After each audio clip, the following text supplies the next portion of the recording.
bienvenue donc à cette séance ordinaire du lundi 4 avril 2022.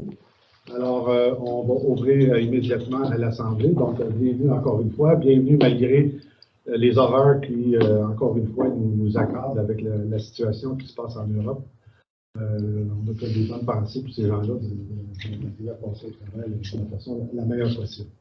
Alors, 1.1, l'ouverture de la séance, c'est fait. Donc, à 1.1, on a la période des questions. Est-ce que vous avez des questions dans ça que vous souhaitez poser? Oui, votre nom, s'il vous plaît. Bonjour, mon nom c'est Yvan Caron.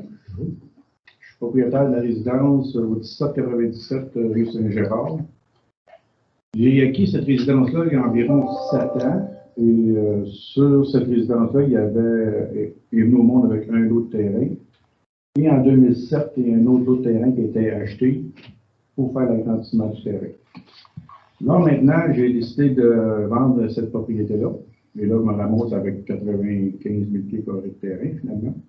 Et là, je voulais le remettre comme qu'il était, 2 lots de terrain. Et là, j'ai appris qu'il y avait eu des changements des demandes municipales en cause des problèmes d'eau, de la caduque, ces choses-là dans lesquelles, donc, c'était pas possible.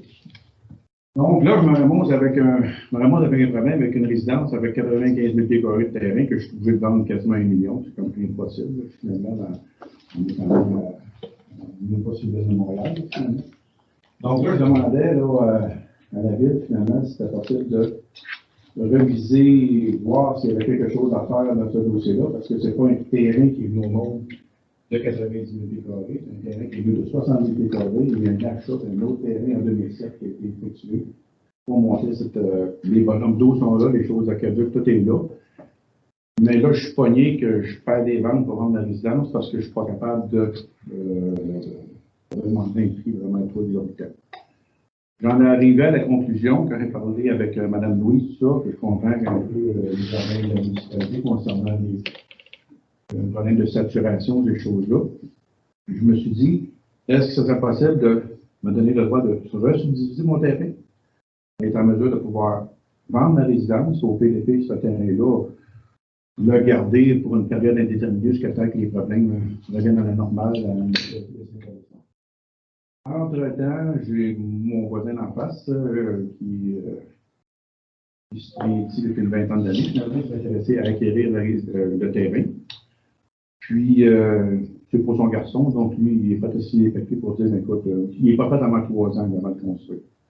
Fait que si j'aurais le droit de pouvoir utiliser le terrain en tant que tel, ça me donnerait la possibilité de pouvoir vendre ma résidence à un prix un peu plus normal, puis de revenir dans une situation un peu plus normale qu'au point de départ, il y avait 2 lots de terrain sur ce terrain-là, que là, je trouve ça un peu l'ironie du sort. Je suis comme pas entièrement dans le bon timing, parce que dans ma rue, il y a eu 7 maisons qui s'est construites depuis 2 ans, finalement, puis là, je suis peut-être le seul terrain qui avait vraiment 2 lots à la base, puis je me ramasse, c'est moi qui ai comme pas le droit, finalement, c'est un peu particulier. Donc, voici la raison de ma présence ici ce soir. On va voir j'ai une lettre aussi de la personne qui va acquérir le terrain, qui est prête à signer à la ville, qu'il s'engage à pas construire par rapport à ce là. Mais non, c'est pour son garçon de 20 ans d'années, parce qu'ils ne sont pas prêts tout de suite, c'est pour quelques années, puis finalement, là, on est prêt à aller là pour être capable de pouvoir être capable de bouger sur mon côté. C'est un petit peu ça ma raison de ma présence ici ce soir. D'abord, merci d'être là pour nous exprimer. Dans la situation qui est spécifique, là, ce que vous avez, c'est sûr que nous, à un moment donné, on a mis un certain, passez-moi l'expression, un certain arrêt sur les nouvelles constructions par rapport à certains éléments entre autres l'eau, mais il n'y a pas juste ça également. Le Conseil veut se donner une vision globale du développement domiciliaire, puis, passez-moi l'expression, de ne pas avoir n'importe quoi des fois. C'est pour ça qui a motivé tout ça derrière. Maintenant, j'entends ce que vous me dites, puis ça me semble, en tout cas, dans les lignes. Alors, ce que je vais faire, c'est qu'on va en discuter parmi les membres du conseil, on va en discuter. Parfait. J'ai amené ici j'ai fait check, je ne savais pas comment ça va être conseillé ce soir, puis j'ai amené juste comme 6 dossiers avec des photocopies, avec une lettre du propriétaire d'en face qui s'engage à pas construire pour jusqu'en 2024 ou avant, selon ce que c'est. Ça va être rendu en 2024, là, finalement, au bout de la ligne, dans votre tableau, dans votre vision. Ben, je pense pas qu'il y ait besoin des anciens certificats de localisation en 2007 et l'autre terrain. Je pense que vous avez ça à la municipalité aussi là, par rapport à ça. Mais mon point, c'est vraiment, c'est que ça fait 7 ans que je passe à tous les jours, à tous les étés, je tourne mon gazon sur mon bonhomme d'eau, puis je suis chaud de la caduc. Puis là, je voulais l'utiliser, puis là, je ne peux pas l'utiliser. Là, je vois qu'il y a cette maison qui s'est construite, fait que je vis un peu, peut-être pas une frustration grosse, là, mais disons que je voulais être ici ce soir là, pour spécifier là, tout à fait le petit problème que j'avais par rapport à ça. Je ne sais pas comment est-ce que ça fonctionne. Je n'ai pas l'habitude de venir souvent, ça ne prendrait pas depuis que j'ai acheté, depuis 7-8 ans que je suis ici, je n'ai pas l'habitude de venir au conseil, là, aux réunions. Je ne sais pas comment est-ce que ça fonctionne pour le délai de temps, vous allez regarder ça, je ne sais pas comment est-ce que ça va fonctionner. Parce que aussi, Mme Denico, au niveau du CCI.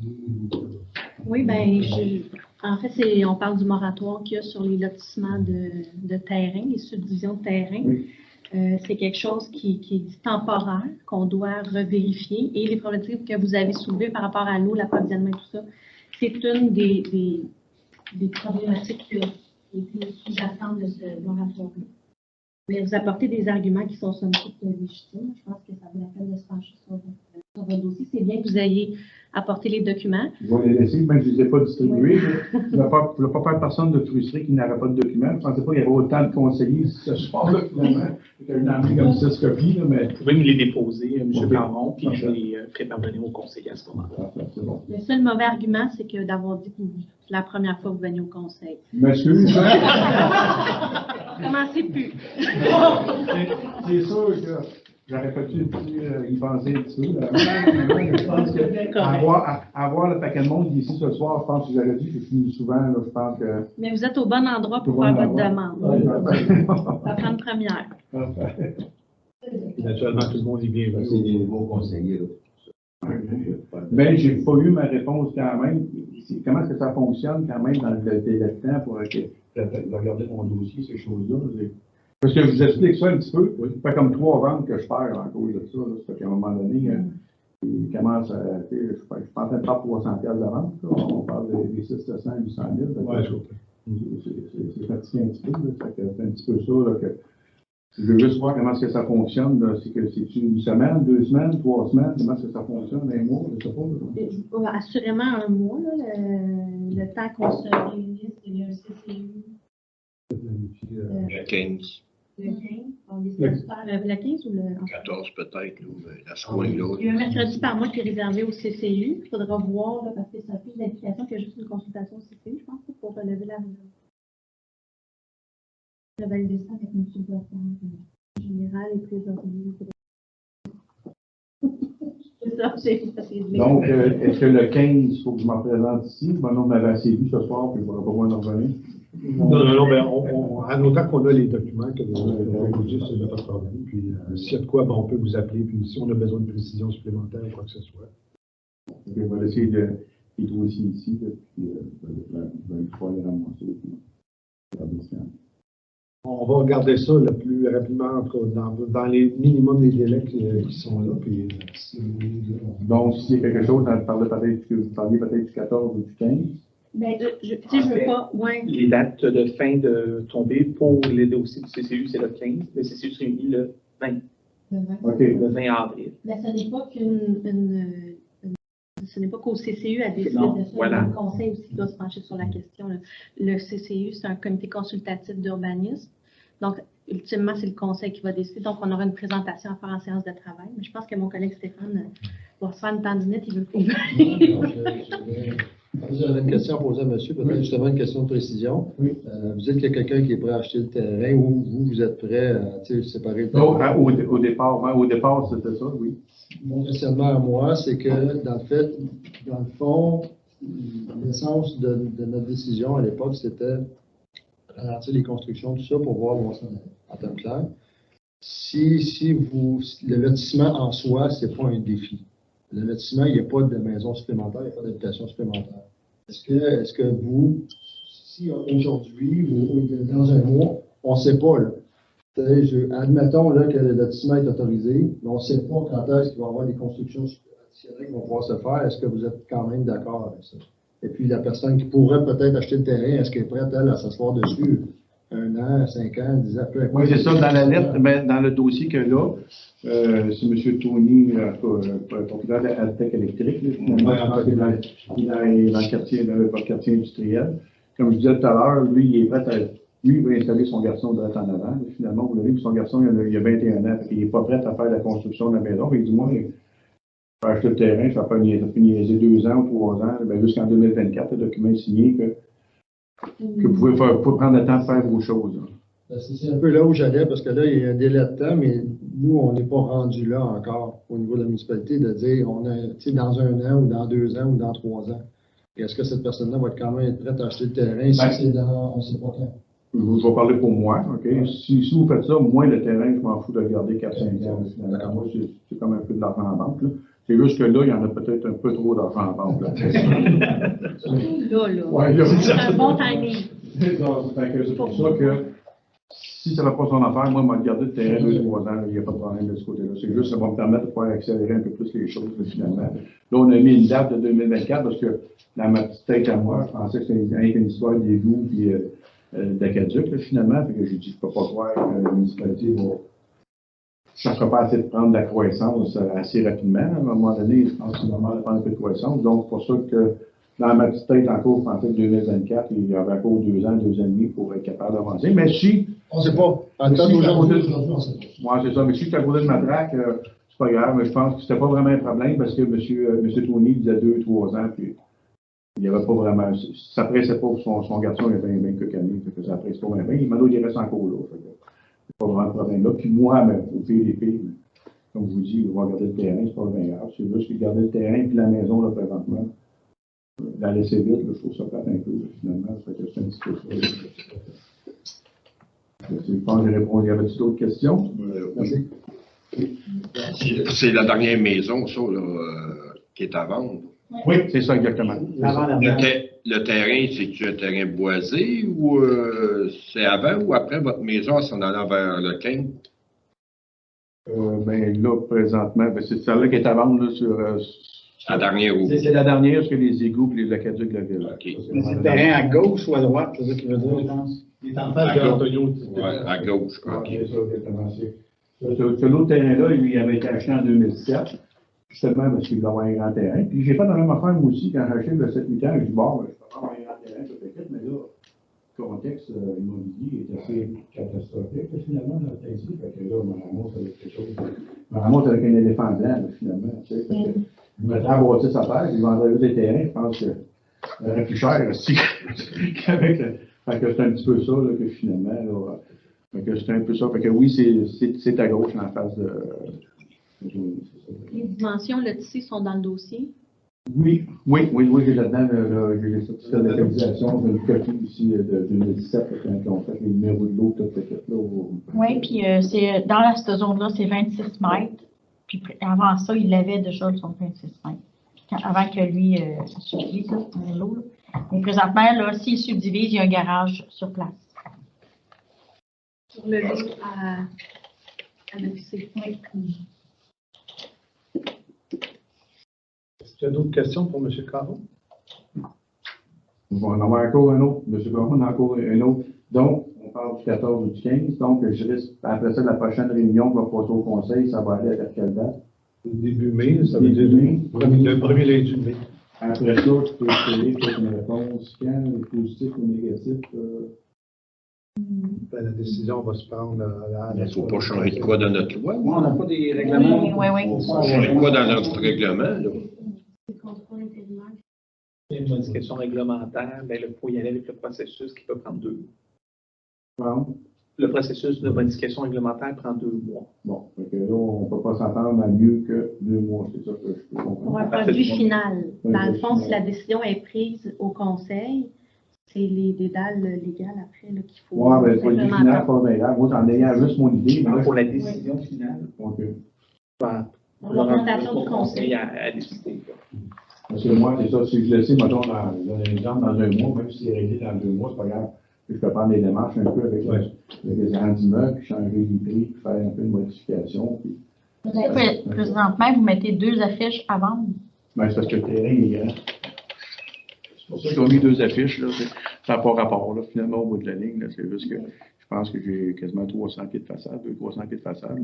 Ils en ont mis 2, là, mais je n'ai pas fait de demande spécifique pour ça, là, finalement. Dans le meilleur des cas, je vous dirais que c'est la prochaine séance du conseil, mais dans le pire des cas, si on n'a pas un consensus, on n'arrive pas à faire la modification, on est à l'autre conseil. Donc, 60 jours dans le pire des cas. Mais avant d'avoir, excusez-moi, moi je commence avec pour le du matin, que des fois, le serveur, il est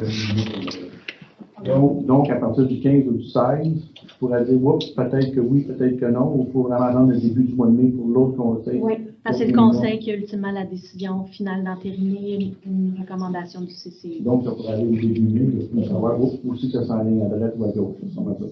Si le conseil a tous les éléments, puis il peut se positionner oui. Puis après ça prend un mois avant que ça devienne final. Oui, mais si le conseil n'a pas tous les éléments ou tergiverse sur lever ou non le contrôle intérimaire qu'on a mis. Je fais quoi pour m'assurer qu'ils ont tous les éléments, là, pour m'envoyer? Mais c'est pas juste vous. Le règlement de contrôle intérimaire, c'est pour toute la municipalité dans le noyau villageois. C'est pour ça que ça concerne pas juste, ça concerne aussi le monde de la rue Saint-Charles, le monde de la rue du Bonheur, de la rue Saint-Gérard. C'est là qu'on est. Là. Quand on prend une décision, il faut qu'on s'assure que ça respecte la volonté finalement de la municipalité sur le développement futur. C'est ça qui est l'enjeu numéro 1, je pense, en ce moment. Parce que le monsieur bien comprendre, faut que j'ai besoin de déranger Mme Louise 2-3 fois, puis j'ai mal compris. Je peux l'avoir bien compris. Il n'y a pas moins d'en reposer d'autres questions. Monsieur Lefebvre peut rester aussi en contact par courriel, il peut communiquer. Oui, tout à fait. Vous pouvez m'appeler comme l'autre fois, puis je peux le dire. Merci de m'avoir offert d'avoir parlé à ma place. Quand on s'est parlé au téléphone, j'étais curieux de voir un peu comment ça fonctionnait. C'est pour ça que je me suis présenté. J'espère que ça va la dernière fois. Personne ne va prendre, là. C'est bon. C'est tout pour moi. Merci de votre présentation. Puis peu importe le dossier, vous êtes toujours bienvenue au séance du conseil. C'est bon. Est-ce qu'il y a d'autres questions pour le conseil? Oui. Bon, Normand Breton, Florent Sainte-Marie. Cette année, j'ai une petite construction agricole. J'ai appelé ça un bâtiment accessoire. J'ai mon permis d'ailleurs.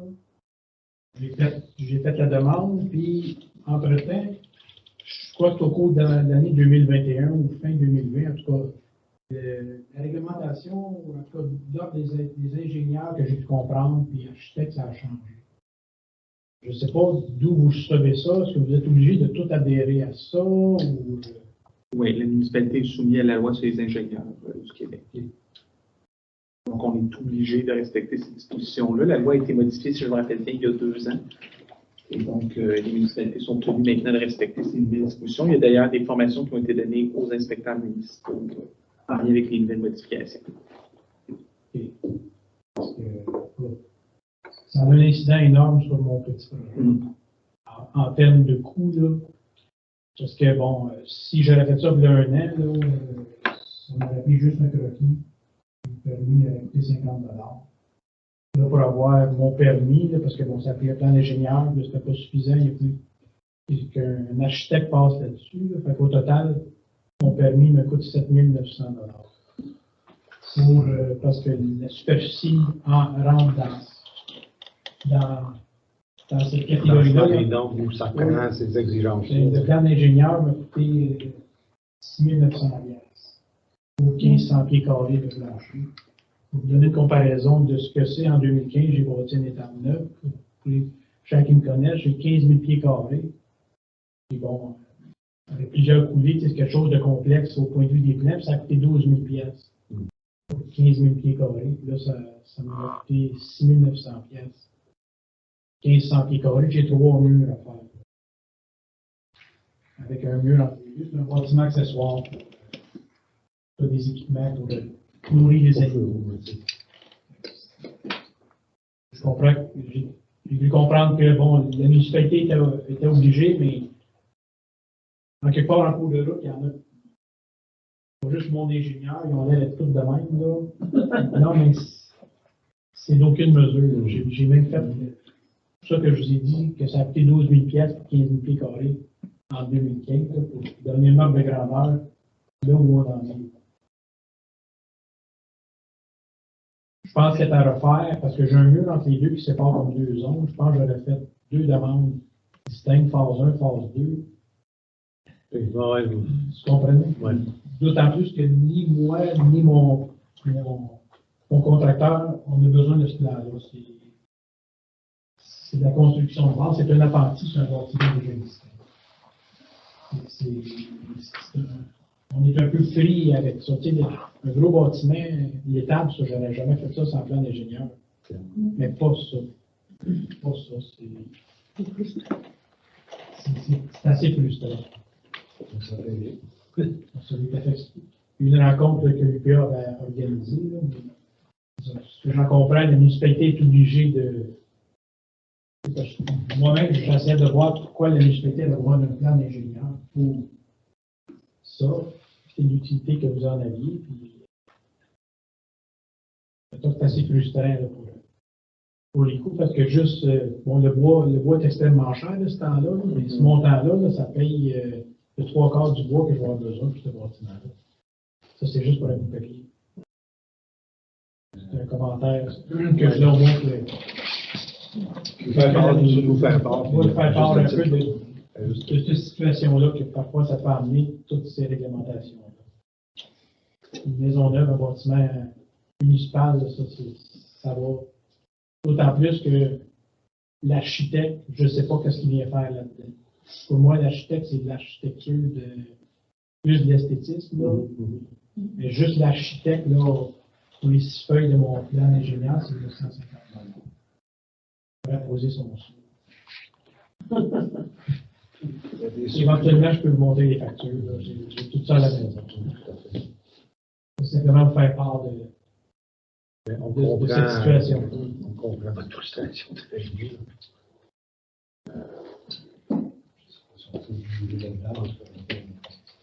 On va regarder si c'est moins de quoi, mais il me faudrait bien que vous lavaliez de travers un peu. Tu l'amènes à l'UPA, le dossier? Non? OK. Il faudrait qu'on. J'en ai fait part à une dame là, qui s'occupe de ce dossier-là, à me rappeler. C'est comme ça que j'ai su que ça venait. C'est pas tant la municipalité que c'est l'ordre des ingénieurs et architectes en même temps. C'est bon. Ben, on peut peut-être faire des affaires. Une résolution, que le gouvernement change le bout de règlement pour agricole, quelque chose de même. Donc, il y a de quoi à faire, là, d'après moi. Ça n'a pas de bon sens. Regarde, là, 5 000 $ là, pour un apprenti. Là. Je pense que la municipalité, après ça, on amène ça au MRC, au Richelieu, puis toutes les autres municipalités du MRC et du Richelieu, ils pourraient amener une résolution puis la faire monter en l'air. Là. Si on ne fait pas de résolution, il n'y a rien qui bouge. Je pense qu'il faut amener une résolution au moins au MRC du Richelieu, puis même aux députés qui travaillent là-dessus. Là. Je ne sais pas qui a sorti cette loi-là, là, mais notre député provincial, puis faire acheminer plein d'affaires. Si on veut que ça bouge chez eux, si on ne dit rien, il n'y a rien qui va bouger. Si on n'essaye pas, il n'y a rien qui va bouger non plus. Donc, c'est beau, nous autres, on vient d'en bâtir une étape neuve, là, on a un plan d'ingénieur et un plan d'architecte, là, puis le contracteur a fallu qu'il corrige les erreurs. Non, ça, c'est sûr. Ça, c'est plein, là. C'est des affaires que tu ne peux pas faire, tu sais. Fait que, on paye 7, 8, 9, 10, 15 000 $ pour un plan. Le contracteur, il aurait fait ça, mais ça ne se fait pas, là, il ne peut pas le faire. Il faut modifier le plan.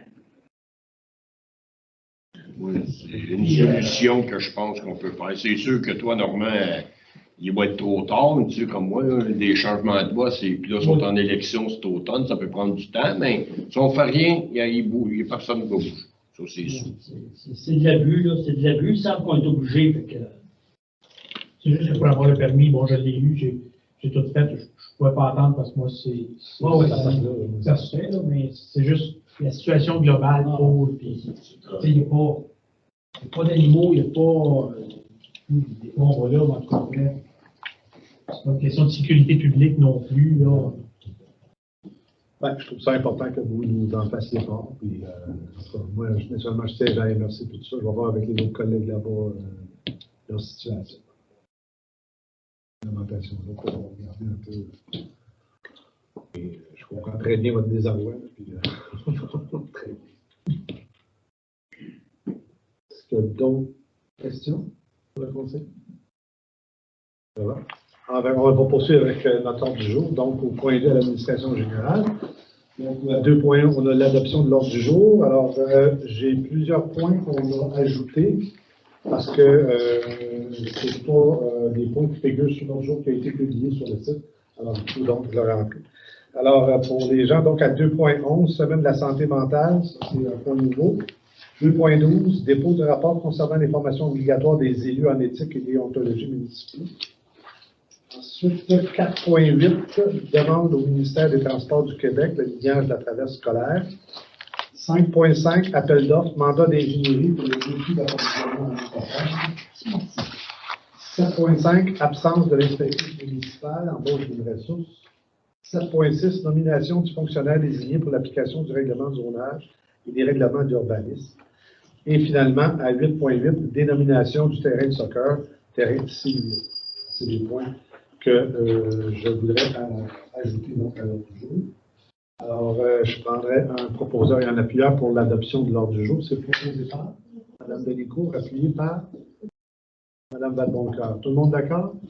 Oui. C'est adopté. Alors, poursuivons à 2.2, l'adoption du procès-verbal. Donc, 2.21, la séance ordinaire du 7 mars 2022. Est-ce que les gens vous êtes prêts? Est-ce qu'il y a des questions sur les modifications sur le procès-verbal? Parfait. Je prendrai un proposeur, un appuyeur pour l'adoption du PV. Mme Fournier, appuyée par M. Raymond. Tout le monde d'accord? Oui. Merci. Poursuivons. Au point 2.3, adoption des comptes et engagement de crédit.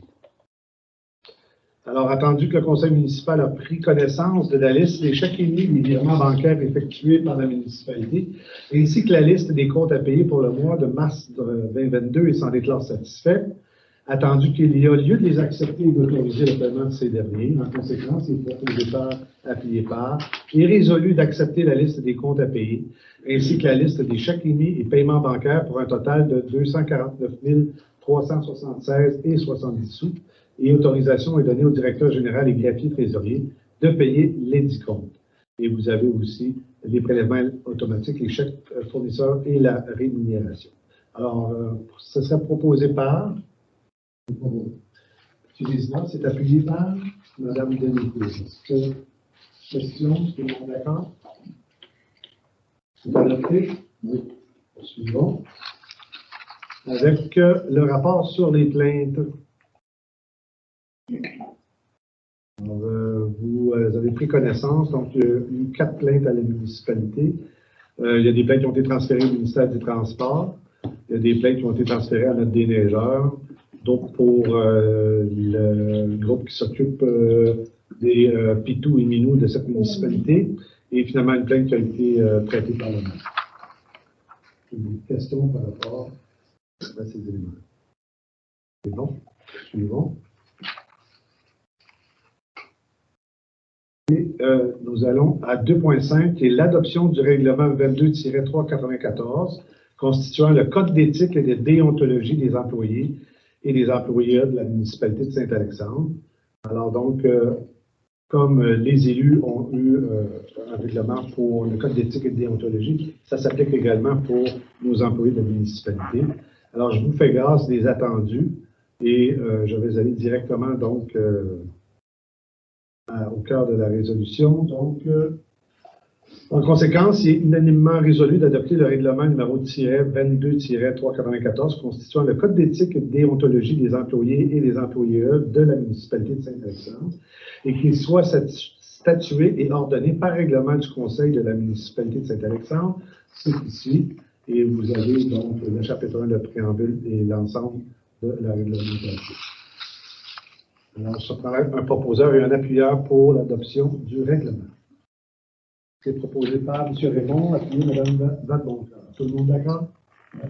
C'est adopté.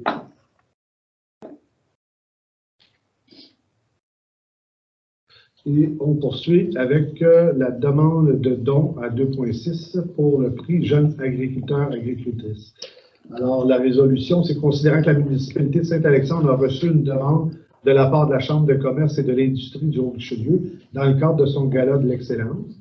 Considérant que la demande concerne un don pour le prix Jeunes agriculteurs-agricultrices de l'année, considérant que Saint-Alexandre est une municipalité agricole, alors il serait proposé et appuyé et résolu que la municipalité de Saint-Alexandre fasse un don de 500 $ pour le prix Jeunes agriculteurs-agricultrices de l'année lors du prochain gala de l'excellence.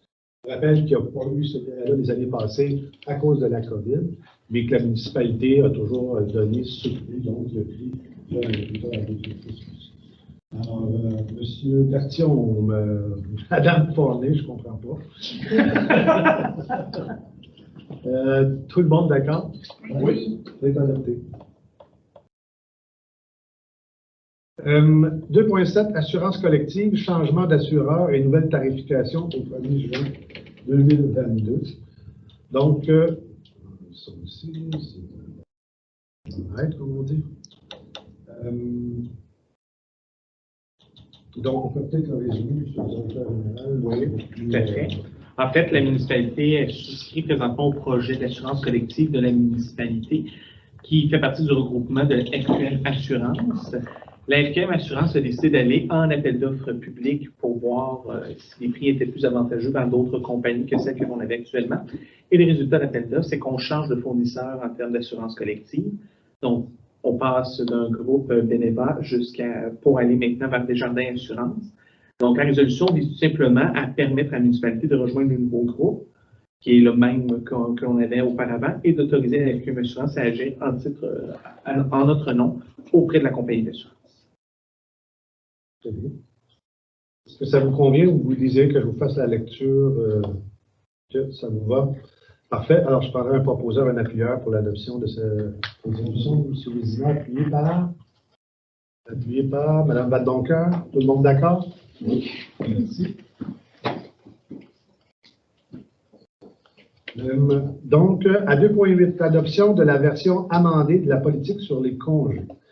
Alors, considérant que la municipalité de Saint-Alexandre a adopté le 11 janvier 2021 une politique relative aux congés, considérant que certains termes et certaines formulations de phrases pouvaient être plus difficiles à interpréter pour les employés, considérant qu'il y a lieu d'éclaircir ces éléments de la politique, dans la politique, considérant qu'une version amendée de la politique a été soumise par le Comité des ressources humaines au Conseil municipal. Donc, il serait proposé, appuyé et résolu d'adopter la politique sur les congés amendés telle que proposée par le Comité des ressources humaines. Alors, ça serait proposé par Mme Denicourt, appuyé Mme Vadeboncoeur. Tout le monde d'accord? Oui. C'est adopté. À 2.9, dépôt du rapport d'audit de conformité de la Commission municipale du Québec, la transmission des rapports financiers. Alors, ça, c'est dans la cour du directeur général. Alors, oui, alors c'est la Commission municipale du Québec qui mène des audits de conformité le menu au niveau de la municipalité. En fait, c'était toutes les municipalités du Québec qui étaient auditées par rapport au délai de transmission des rapports financiers. Peut-être que certains citoyens ont vu les articles dans le Canada français qui ont pu circuler. Donc, je vais déposer le rapport à l'article 86.8 de la loi sur la commission municipale. Et en gros, en termes de résultats que ça a donné pour Saint-Alexandre, c'est que 4 années sur 5 où on ne respectait pas les délais. Pour les années avant que je sois en poste, on parle de 2016, 17 et 18.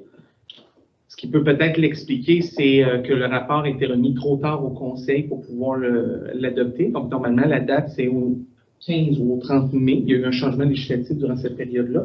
Le rapport était soumis au mois de juillet au conseil à ces moments-là. Donc, il n'a pas pu être adopté dans le délai.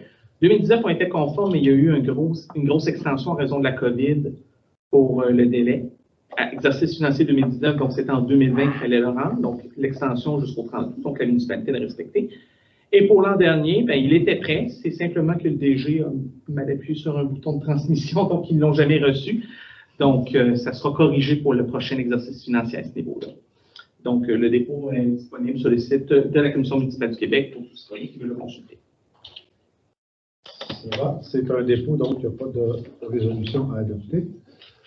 À 2.10, aide financière pour l'événement « Je cours pour ma cour ». Alors, c'est un document que nous avons reçu vendredi dernier. Alors, donc, je vous résume un petit peu la lettre.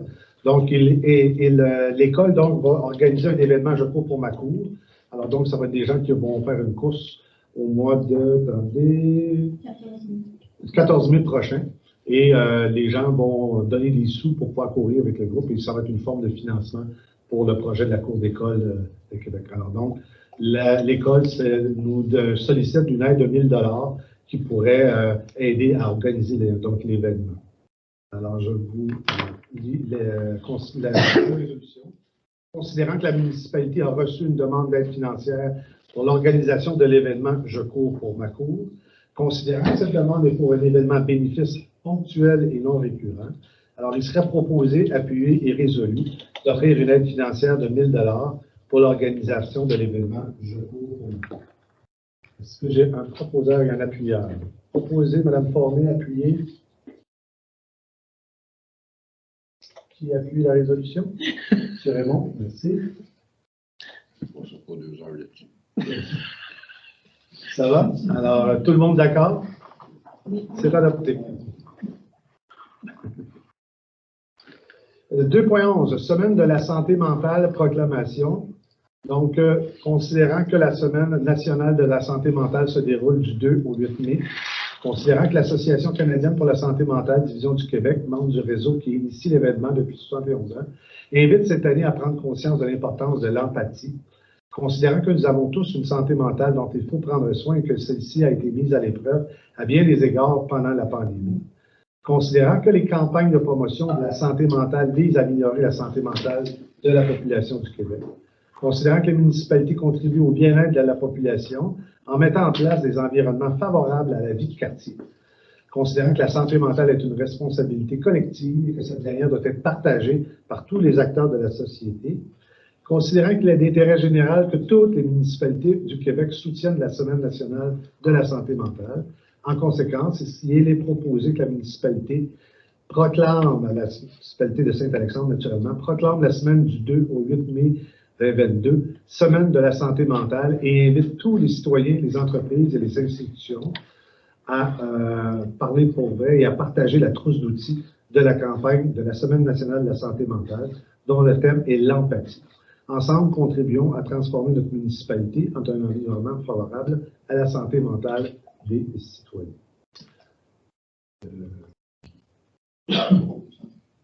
Envoyez ça un appuyeur pour déclarer cette semaine. Envoyez ça à l'architecte. Pardon. Envoyez ça à l'architecte. Ouais! C'est son gars qui paye la facture de l'architecte. Un proposeur à l'appuyeur, c'est dans l'ordre pour l'adoption. Mme Denicourt, appuyée par Mme Ladoncoeur. Tout le monde d'accord? Oui. Voilà, c'est adopté. 2.12. Dépôt du rapport concernant les formations obligatoires des élus en éthique et déontologie municipaux. Oui, alors c'est un peu comme à la dernière séance où je dois faire état au conseil quand les élus suivent leur formation en éthique et déontologie municipale, qui est une obligation par la loi. Donc, simplement pour dire que j'ai reçu le fait que M. Jean-François Berton et Mme Anne-Sylvie Forné ont suivi leur formation. Donc, je peux proclamer que l'ensemble des citoyens, des membres du conseil plutôt, ont satisfait cette exigence légale pour la loi et l'éthique et l'anthropologie des élus municipaux. Merci. Alors, poursuivons, M. Dames. Donc, point 3, sécurité publique. 3.1, le service de sécurité publique et le rapport. Donc, M. Brodeur. Bonsoir tout le monde. Alors, pour le mois passé, on a eu 4 appels PR, puis 3 appels incendie, dont un d'entraide à Mont-Saint-Grégoire. Ça a été un petit mois quand même, là, malgré tout. Sur notre territoire, tout va bien, tant mieux, du côté incendie. On a eu des nouvelles du camion. Richard a parlé avec M. Chagnon d'Aérofeu. Le camion sera enfin sur la cédule de production. Je n'ai pas eu de confirmation par courriel écrite. Je vais tenter d'avoir ça demain. Mais selon les nouvelles fraîches, là, toutes chaudes d'aujourd'hui, Richard, ça serait les informations qu'il y aurait eu. Fait que je vais essayer d'en savoir plus demain. Ça serait les informations que j'aurais pour le camion. Ensuite, vous avez vu une grosse facture passer pour le véhicule 347. Là. Je voulais juste vous dire parce qu'il cause plein de petits bruits. C'est un avarie qu'on a eu dans le système électrique du camion. Fait qu'on a dû faire des réparations d'urgence sur le camion qui a coûté quand même pas loin de 8 000 $. Mais c'était soit ça ou le camion passait au feu. Fait que, on aimait mieux réparer le système électrique du camion que de changer de camion complet. Fait que, ça, c'est la réponse à la facture. Puis pour la suite, pour le service de sécurité incendie, j'aimerais passer un petit message aux gens. Là. Je crois qu'on est enregistré ce soir. Là. Ça fait déjà quelques fois qu'on fait des visites de prévention ou qu'on va sur des interventions. On vérifie les avertisseurs de fumée. Il y a des avertisseurs de fumée, mais ils n'ont pas de batterie dedans. Là, les gens nous disent, oui, mais c'est parce qu'ils n'arrêtent pas de sonner quand je fais mes toasts ou quand je fais... Si votre avertisseur de fumée sonne quand vous faites vos toasts, c'est parce qu'il est mal situé. Il est supposé être situé près des chambres à coucher, dans les corridors et ainsi de suite. Il n'est pas supposé être dans la cuisine au-dessus de la cuisinière. Fait que c'est juste un petit rappel, là, ça sauve des vies quand même. Là, on a un événement qui est arrivé le mois passé. C'est arrivé en plein jour. L'avertisseur de fumée n'est pas parti. On s'est aperçu qu'il n'y avait pas de batterie. Mais si ça serait arrivé durant la nuit, les gens, la petite famille aurait toute été couchée, ça aurait pu être catastrophique. Fait que c'est juste un petit message que je veux rappeler aux gens. L'avertisseur de fumée, c'est assez important, ça sauve des vies. C'est prouvé en plus.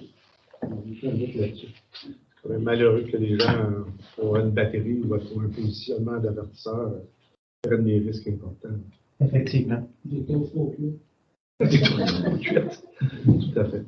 Est-ce qu'il y a des questions dans l'intention de l'incendie?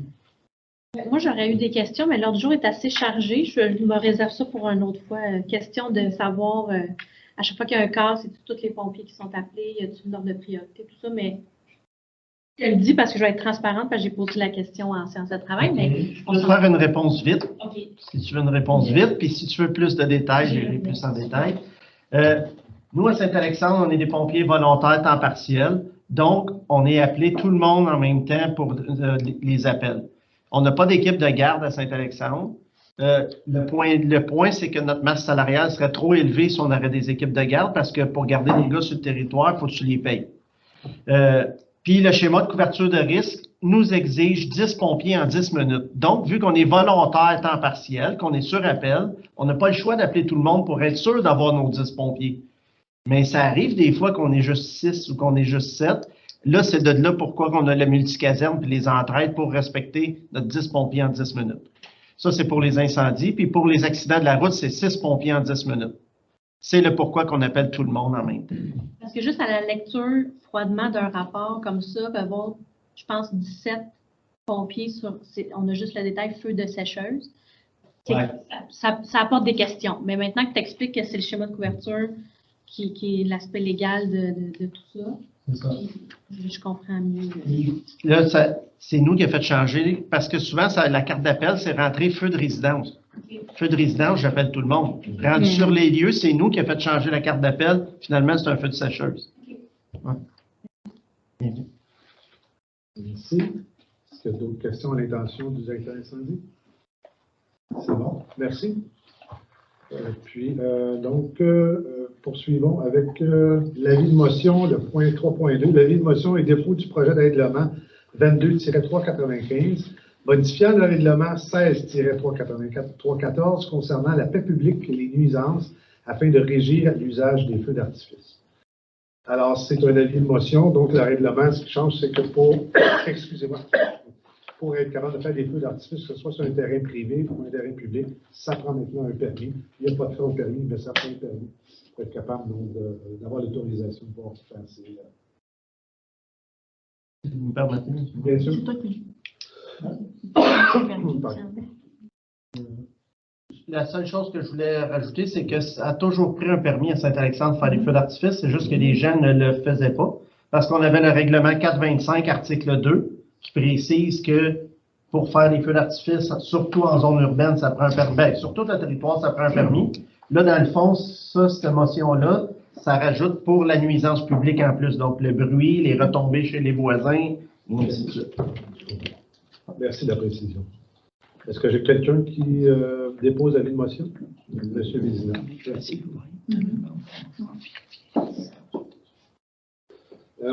Poursuivons avec... Puis le permis est gratuit. Oui, tout à fait. C'est rendu bilingue. À 3.3, adoption. À 3.3, adoption du contrat de travail pour le directeur du service incendie. Alors, considérant que la municipalité de Saint-Alexandre a embauché M. Benoît Brodeur à titre de directeur de la caserne incendie de Saint-Alexandre, considérant que M. Brodeur n'a pas de contrat de travail dans le cadre de ses fonctions, considérant qu'il est dans l'intérêt de l'employé et de l'employeur d'avoir un contrat de travail, considérant qu'un projet de contrat de travail entre M. Brodeur et la municipalité de Saint-Alexandre a été soumis au conseil municipal, donc il serait proposé, appuyé et résolu d'approuver le contrat de travail proposé entre M. Brodeur et la municipalité de Saint-Alexandre et d'autoriser le directeur général et greffier trésorier à signer le dit contrat au nom de la municipalité de Saint-Alexandre. Alors, c'est proposé par M. Berthiaume, c'est appuyé par Mme Fournier. Tout le monde d'accord? Oui. C'est adopté. Alors donc, dans la même logique, à 3.4, adoption du contrat de travail pour le directeur adjoint du service incendie. Donc, considérant que la municipalité de Saint-Alexandre a embauché M. Richard Bonhomme à titre de directeur de la caserne incendie de Saint-Alexandre, considérant que M. Bonhomme n'a pas de contrat de travail dans le cadre de ses fonctions, considérant qu'il est dans l'intérêt de l'employé et de l'employeur d'avoir un contrat de travail, considérant qu'un projet de contrat de travail entre M. Bonhomme et la municipalité de Saint-Alexandre a été soumis au conseil municipal, il serait proposé, appuyé et résolu d'approuver le contrat de travail proposé entre M. Richard Bonhomme et la municipalité de Saint-Alexandre, d'autoriser le directeur général et greffier trésorier à signer le dit contrat au nom de la municipalité de Saint-Alexandre. Est-ce que j'ai un proposeur et un appuyeur? M. Raymond, appuyé par Mme Val-Boncoeur. Tout le monde d'accord? C'est adopté. À 3.5, formation en sécurité civile. Alors, considérant que la municipalité de Saint-Alexandre a un plan de sécurité civile sur son territoire, considérant que conformément à ce plan de sécurité civile, une formation continue doit être maintenue afin d'améliorer la capacité de répondre à un éventuel sinistre. Considérant que la municipalité de Saint-Alexandre a demandé à 2 entreprises des soumissions pour une formation en sécurité civile et que 2 soumissions ont été reçues, en conséquence, il serait proposé, appuyé et résolu de retenir la soumission du groupe Prudent pour une formation des membres de l'Organisation municipale de sécurité civile et une formation pour les élus au montant de 4 422 $, plus les taxes applicables. J'ai un proposeur et un appuyeur pour cette résolution de la formation. M. Vézina, appuyé par Mme Delicourt. Tout le monde d'accord? Oui, c'est adopté. Transport, à 4.1, embauche de 2 employés aux travaux publics. Alors donc, les 2 employés que nous avions l'année passée, donc Benjamin Gillot et Guillaume, reviennent cet été travailler. Alors donc, on fait la résolution de réembaucher ces 2 personnes-là pour continuer le bon travail qu'ils ont su faire à l'été 2021. Donc, il sera proposé, appuyé et résolu d'embaucher M. Benjamin Gillot Desjardins et Guillaume Rochette-Marion la saison estivale 2022. Alors, qui propose Mme Boncoeur? C'est appuyé. Mme Delicourt, tout le monde d'accord? C'est adopté. Maintenant, ouverture de poste pour un employé permanent aux travaux publics. Alors, considérant que la municipalité de Saint-Alexandre a subi une réorganisation de son effectif durant l'année 2020, considérant que des tâches administratives ont été attribuées aux responsables des travaux publics, ça c'est des tâches nouvelles donc, considérant qu'après des discussions au sein du comité des ressources humaines, il a été recommandé d'embaucher une ressource supplémentaire au sein du département des travaux publics, il serait proposé, appuyé et résolu d'autoriser le directeur général et le greffier trésorier à afficher un poste d'employé aux travaux publics. Je vous mets un petit peu le contexte. Lorsqu'il y a eu les départs de 2 de nos collègues qui sont partis, un à la retraite et l'autre qui a quitté, on avait gardé la cellule telle qu'elle est là en se disant on va se donner un peu de temps et réfléchir sur la réorganisation du travail de ce secteur-là. Et pour réaliser, sur l'entrefaite, il y a un des collègues qui a eu des mandats supplémentaires à titre de tâches administratives qui ont été donnés. Et qu'on récupère par cette embauche-là une partie des contrats qui est donnée à des fonds pour certains travaux de la municipalité, le fauchage des pelouses, entre autres. Alors, donc, considérant ces éléments-là, le Comité des ressources humaines a donc recommandé d'embaucher donc, cette personne. Je ne sais pas si les gens en ressources humaines, il y a des choses à ajouter supplémentaires. Ça fait le tour de la chose. Donc, qui fait la proposition? Qui appuie? Monsieur le Président, appuyez Mme Fournier. Tout le monde d'accord? Oui. C'est adopté. Alors, on tombe maintenant dans les octrois de contrat. Donc, à 4.3, octroi de contrat asphaltage de la rue Goulet. Considérant qu'il y a lieu de refaire l'asphaltage de la rue Goulet, considérant que la municipalité de Saint-Alexandre a reçu 3 soumissions pour le projet, il serait proposé, appuyé et résolu d'octroyer le contrat d'asphaltage de la rue Goulet à l'entreprise Eurovia Québec Construction Incorporée, Pontier-Masca, pour le montant de 26 179,70 sous, plus les taxes applicables. Un proposeur, M. Berthiaume, l'appuyeur, M. Raymond, et voilà, tout le monde d'accord? Oui. C'est adopté. Ensuite, un autre contrat à 4.4, asphaltage de la montée de la station. Donc, considérant qu'il y a lieu de refaire l'asphaltage de la montée de la station entre la rue Saint-Denis et la rue de la Chute, considérant que la municipalité de Saint-Alexandre a reçu 3 soumissions pour le projet, il serait proposé, appuyé et résolu d'octroyer le contrat d'asphaltage de la montée de la station à l'entreprise d'Audi Pavage Excavation Incorporée pour le montant de 56 013,38 sous, plus les taxes applicables. Qui fait la proposition? Je peux le proposer, mais peut-être que ça serait bon de dire pourquoi qu'on va l'avancer avec ça. Avec l'accotement qui va être prolongé. Oui, puis d'être capable de s'installer donc une piste cyclable, d'assurer un peu plus de sécurité pour ce point-là. Voilà. Merci. Donc, qui faisait la proposition? M. Berthiaume? Oui. Et Mme Denicourt l'appuie. Tout le monde d'accord? Oui. C'est adopté. À 4.5, octroi de contrat, prolongement de trottoir de la rue Saint-Denis. Donc, considérant que le conseil municipal veut prolonger le trottoir de la rue Saint-Denis jusqu'à la montée de la station, considérant que la municipalité de Saint-Alexandre a reçu 3 soumissions pour le projet, donc il sera proposé, appuyé et résolu d'octroyer le contrat d'asphaltage de la montée de la station à l'autonomie. Là, il y a une petite... Non, d'octroyer le contrat pour le prolongement du trottoir sur la rue Saint-Denis à l'entreprise d'Audi Pavage Excavation. Oh, pardon. Les autres, ben, voilà. Donc, pour le montant de 12 793,71 plus les taxes applicables. Donc, le trottoir, l'asphalté sur la rue Saint-Denis, on le continuerait donc jusqu'à la montée de la station. Est-ce que ça prend une résolution MDQ? Non. Qui fait la proposition? M. Berthiaume, appuyé par M. Raymond. Tout le monde d'accord? C'est adopté.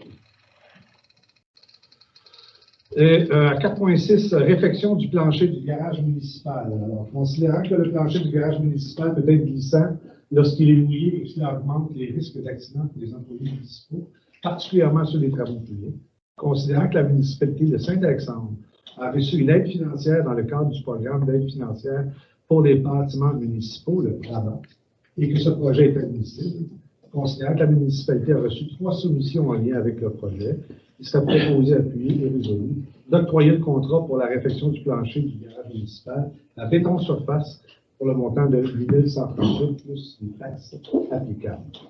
Alors, c'est proposé par... Juste une question. Quand on dit admissible, c'est admissible mais octroyé comme subvention? Grosso modo, on a fait le PRADAN pour qu'on envoie un état des comptes, mais c'est pas soumis nécessairement à l'approbation pour ça. Non. C'est un peu comme la TEC.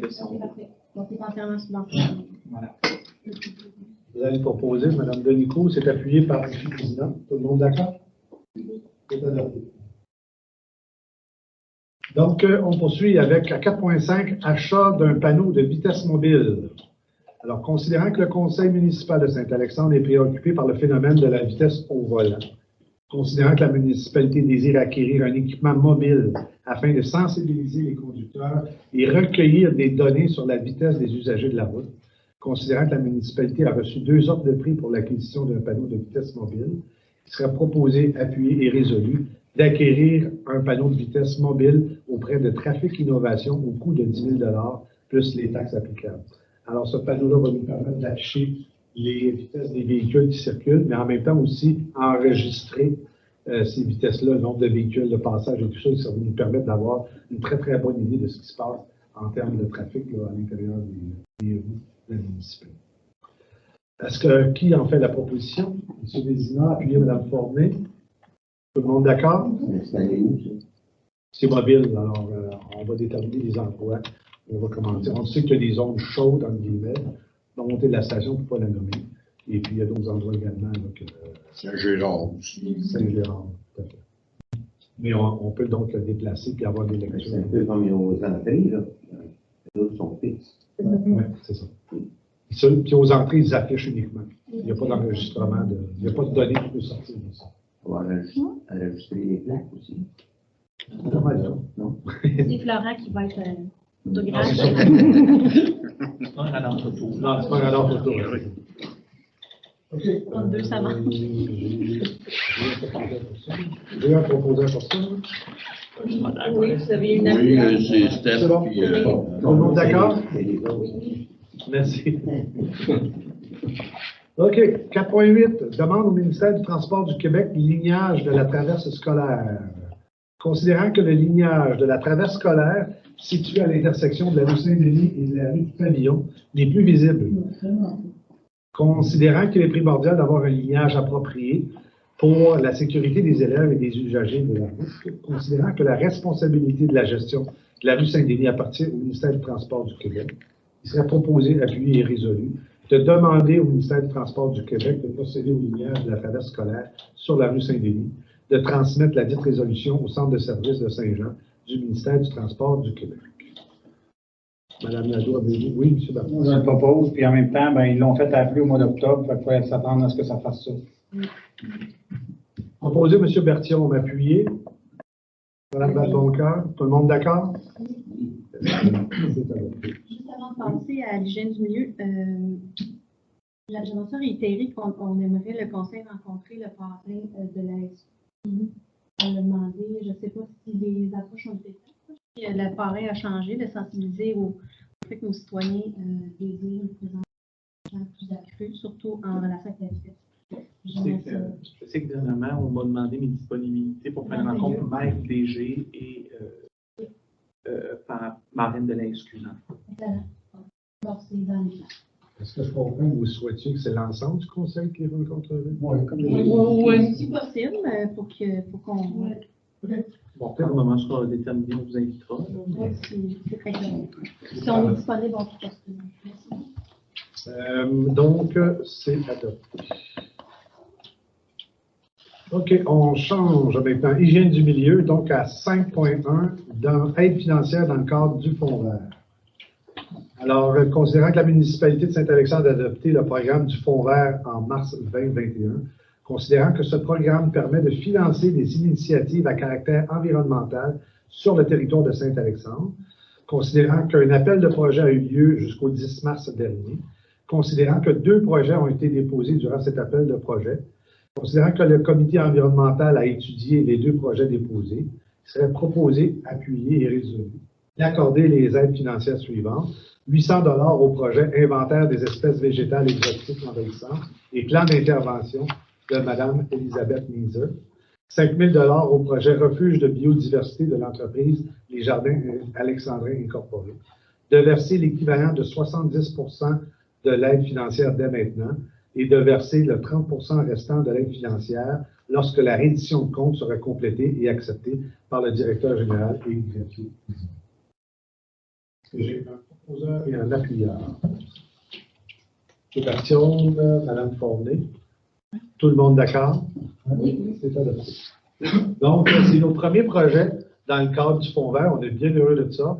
Comme vous le savez, on prélève 10 $ par porte pour se créer un fonds qui va permettre de financer comme ça des initiatives environnementales qui répondent en partie au plan de conservation qu'on s'est donné en décembre 2019 et qui donc commence à faire des petits. Alors, très heureux de ça. Donc, adopté. Poursuivons avec appel de projet supplémentaire pour le fonds vert. Donc, il serait proposé, appuyé et résolu de lancer un nouvel appel de projet pour le fonds vert jusqu'au 10 juin prochain. Normalement, dans la façon qu'on s'est donné, on avait 2 appels de projet. Un au début de l'hiver, si vous voulez, puis l'autre à l'automne. On a décidé d'en ajouter donc en juin pour permettre encore d'autres dépôts de projets pour les gens. Et on sait qu'il y a des idées qui se trament quelque part, alors on attend que ça se concrétise et ce que ça veut dire. Alors, ce serait proposé par M. Vézina, c'est appuyé par M. Raymond. Tout le monde d'accord? Oui. Merci. Budget pour le jour de la Terre. Donc, considérant que la municipalité de Saint-Alexandre a adopté une résolution soulignant le jour de la Terre le 22 avril prochain, considérant que la municipalité veut souligner cette journée par le biais de quelques activités, serait proposé, appuyé et résolu d'octroyer un budget maximal de 1 000 pour la tenue de l'activité, de financer les montants de la portion environnementale de l'activité au sein du fonds vert de la municipalité. Alors, c'est une invitation à tout le monde, le 22 avril, le jour de la Terre, ça va commencer à 10 h, ça va être publicisé, mais on va avoir donc des activités avec le CPE, l'école, et puis après ça, conférence de presse de la municipalité dans le cadre de la journée de la Terre. Alors, il y a un petit budget pour acheter des arbres pour planter, puis fournir un peu de café et des biscuits pour le monde pour la soirée. Voilà. Et naturellement, la portion des arbres est financée à même le fonds vert qu'on s'est donné pour cet outil-là. Alors, c'est proposé par Mme Lavonda, c'est appuyé par Mme Denicourt. Tout le monde d'accord? Oui. C'est adopté. Achat à 5.4, achat d'une sonde de captation pour point de repère du réseau d'égouts. Je fais la lecture, peut-être Mme Nadeau, si vous voulez ajouter. Donc, considérant que la municipalité de Saint-Alexandre doit procéder à l'acquisition d'une nouvelle sonde de captation pour le réseau d'eau usée, considérant qu'il est obligatoire, selon les normes du ministère de l'Environnement et de la lutte au changement climatique, d'avoir une telle sonde, considérant que la municipalité de Saint-Alexandre a reçu 2 soumissions pour acheter la nouvelle sonde, il serait proposé, appuyé et résolu d'acquérir une nouvelle sonde de captation pour le réseau d'eau usée auprès de Libris au coût de 4 105 et 50 sous, plus les taxes. C'est 2 sondes. C'est 2 sondes? Oui. Ah, au coût unitaire de 4 105? Pardon? Au coût unitaire de 4 105? Non, c'est le total, ça. Ah, OK. Oui, c'est le total. C'est juste parce que j'ai 2 stations de pompage, puis j'ai 2 points de repère qu'il faut aller chercher les revenus. On va juste modifier 2 dans la résolution, Oui. et 3 dans la main. Parfait. Alors, c'est proposé par Mme Delico, c'est appuyé par M. Raymond. Tout le monde d'accord? C'est adopté. Pardon. À 5.5, appel d'offres, mandat d'ingénierie pour le nouveau puits d'approvisionnement en eau potable. Alors, est-ce que vous voulez que je donne un peu d'explication? Allez-y, ça va. Grosso modo, on a fait un... oui, je comprends. Donc, grosso modo, en fait, la municipalité dernièrement pensait qu'on pouvait s'en tirer avec un appel d'offres, peut-être sur invitation.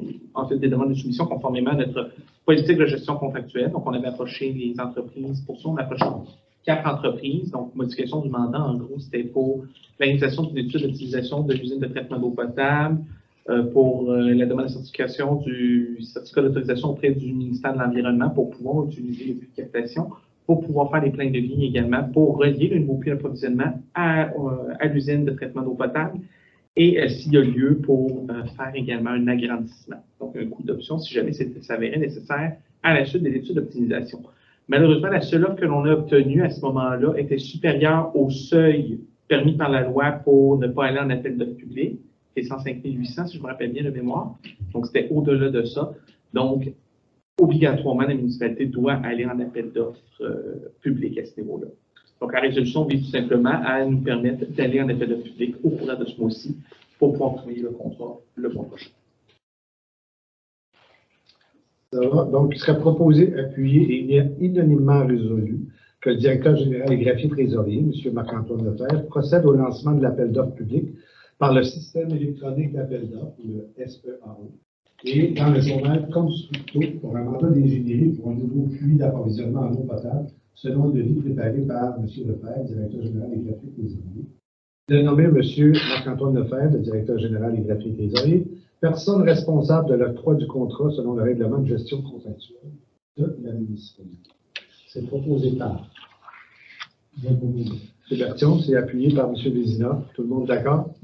Oui. C'est adopté.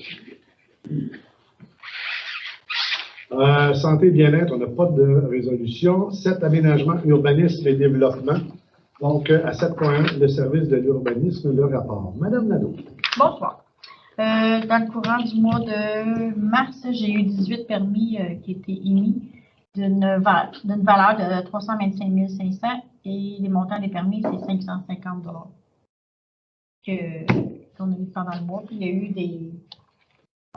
des dérogations mineures. Non, pas des architectes. En tout cas, allez-y. PIA. D'accord. Oui.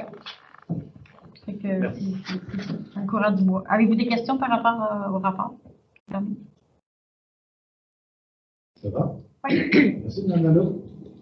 À 7.2, plan d'implantation et d'intégration architecturale, ou le PIA, numéro 2022-02, agrandissement, ajout d'un annexe, derrière la résidence du 401 Saint-Denis. Alors, les gens du... Oui, en fait, 2 demandes ont été présentées au comité consultatif d'urbanisme du mois dernier, en prévision de l'approbation du conseil aujourd'hui. Une demande pour la rue Saint-Denis, qui est la zone mixte urbaine et villageois, où on se doit d'étudier les demandes d'agrandissement, notamment, qui fait partie de cette demande-là. Donc, avec la grille qu'on s'est dotée, à savoir l'architecture, respecter la hauteur de l'agrandissement et tout ça, la texture des matériaux et les couleurs, le CCU recommande la demande-là.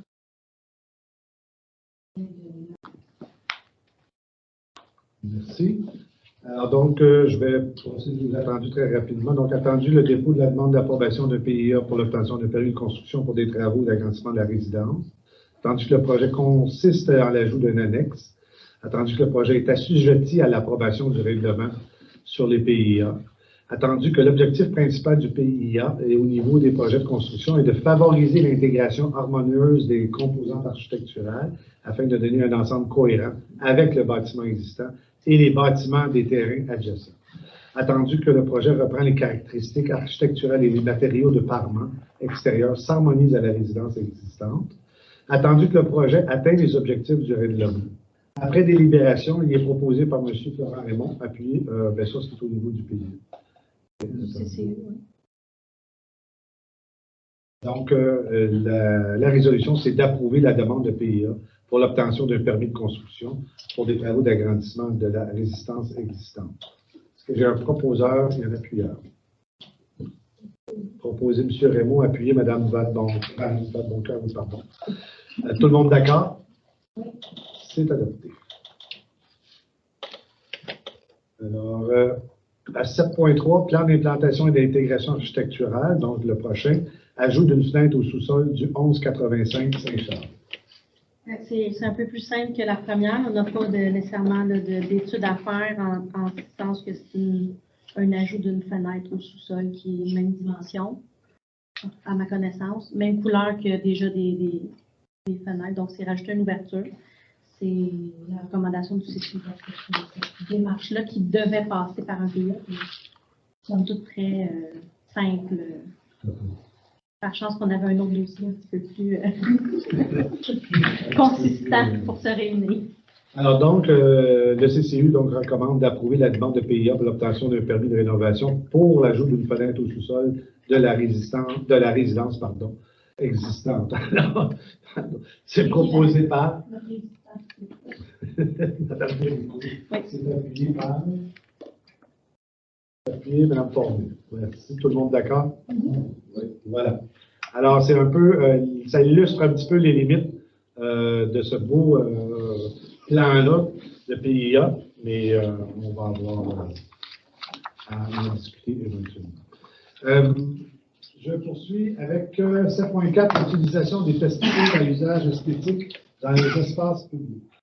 Alors, le contexte, c'est qu'on a reçu une résolution de la municipalité de Saint-Sébastien qui s'engage à ne pas utiliser d'herbicide, entre autres, sur les terrains publics de Saint-Sébastien, rapidement, d'enrichir le moins possible, dépendamment donc, de la situation. Alors, ça a été une résolution qui a été envoyée à toutes les municipalités composant la MRC du Haut-Richelieu. Et après ça, les municipalités le traitaient comme bon leur semblait. Alors, nous, on n'était pas en désaccord avec ça, on a juste modifié la résolution.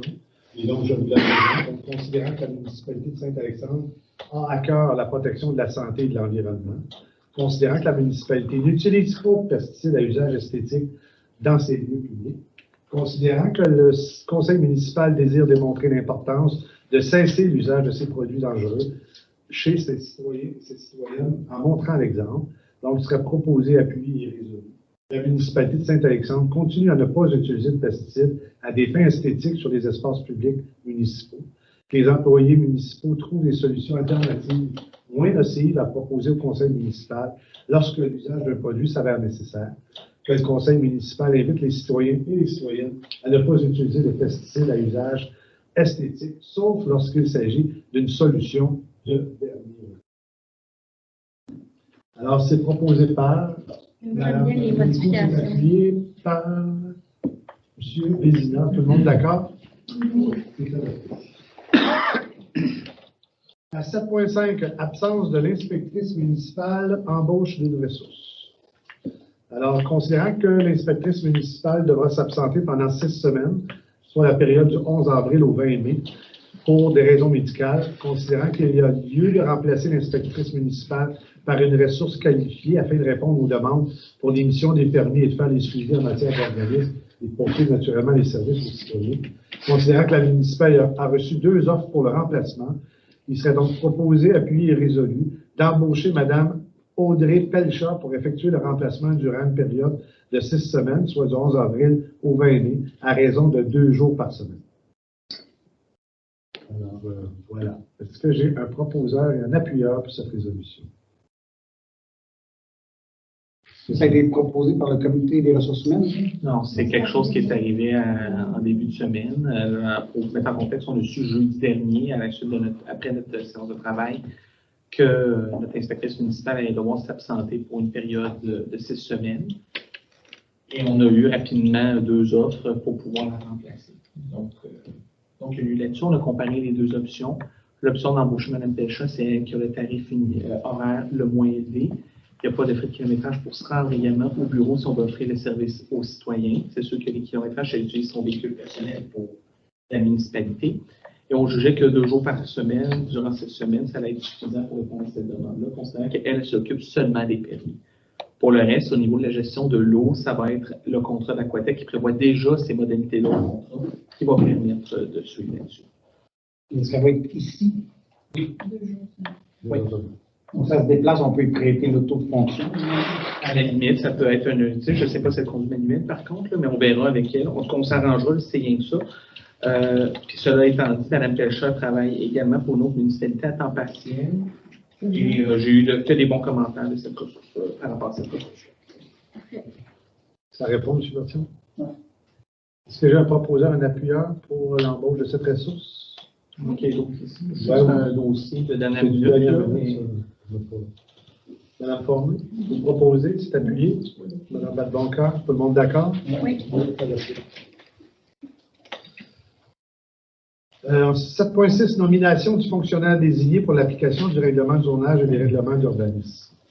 Alors, considérant que la municipalité de Saint-Alexandre a procédé à l'adoption des règlements de zonage et des règlements d'urbanisme, considérant que les 10 règlements mentionnent que le conseil municipal doit désigner le fonctionnaire désigné pour l'application de ceux-ci par une résolution, considérant que l'inspectrice municipale sera absente pour une période de 6 semaines et qu'il y a lieu de nommer la ressource temporaire comme étant la fonctionnaire désignée.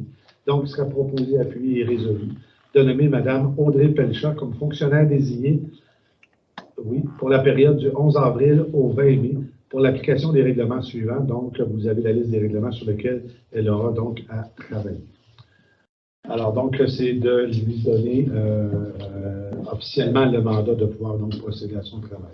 Madame Delecourt. Considérant les multiples vagues dans le réseau de la santé, les chirurgies électives, peut-être, je ne veux pas, j'en touche du bois, que ça soit annulé, mais est-ce que Louise demeure quand même un officier en plus de la nomination? Ça n'enlève pas cet élément-là. C'est juste qu'on vient de dire que pour cette période-là, cet employé-là a le droit d'exercer les fonctions de fonctionnaire dévolues par les règlements. Donc, c'est l'inspection, c'est l'émission de constat d'infraction, c'est ça, et l'autorisation de délivrer des permis. Donc, c'est ces éléments-là prévus au règlement que l'on octroie pour cet employé-là qui vient temporaire pendant la période qu'on cite dans la résolution.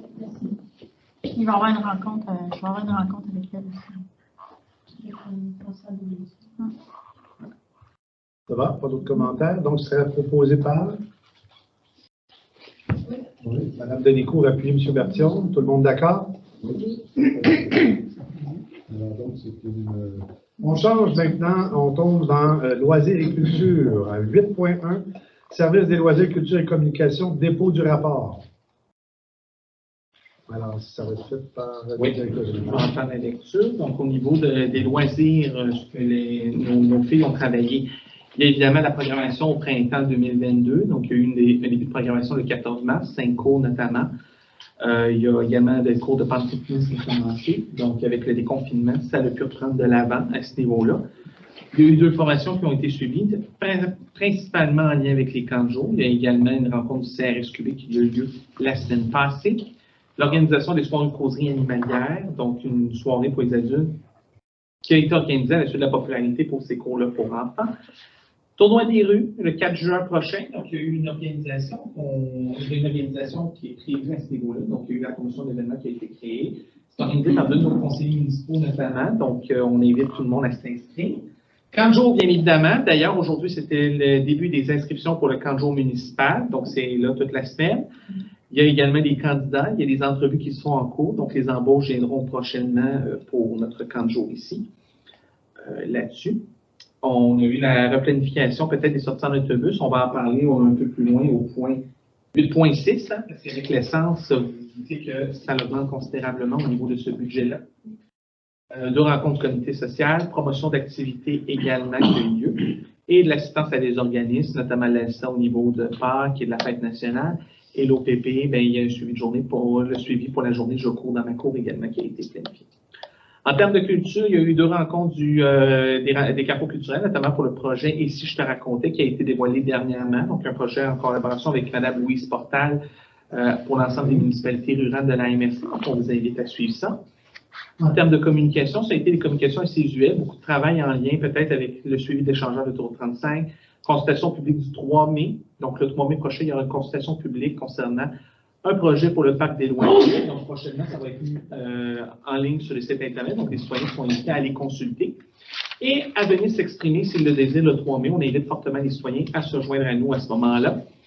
Campagne de sensibilisation contre la vitesse également. On est toujours en train de travailler là-dessus. D'ailleurs, on va avoir un octroi de soumission à 8.5 qui va être traité un peu plus tard.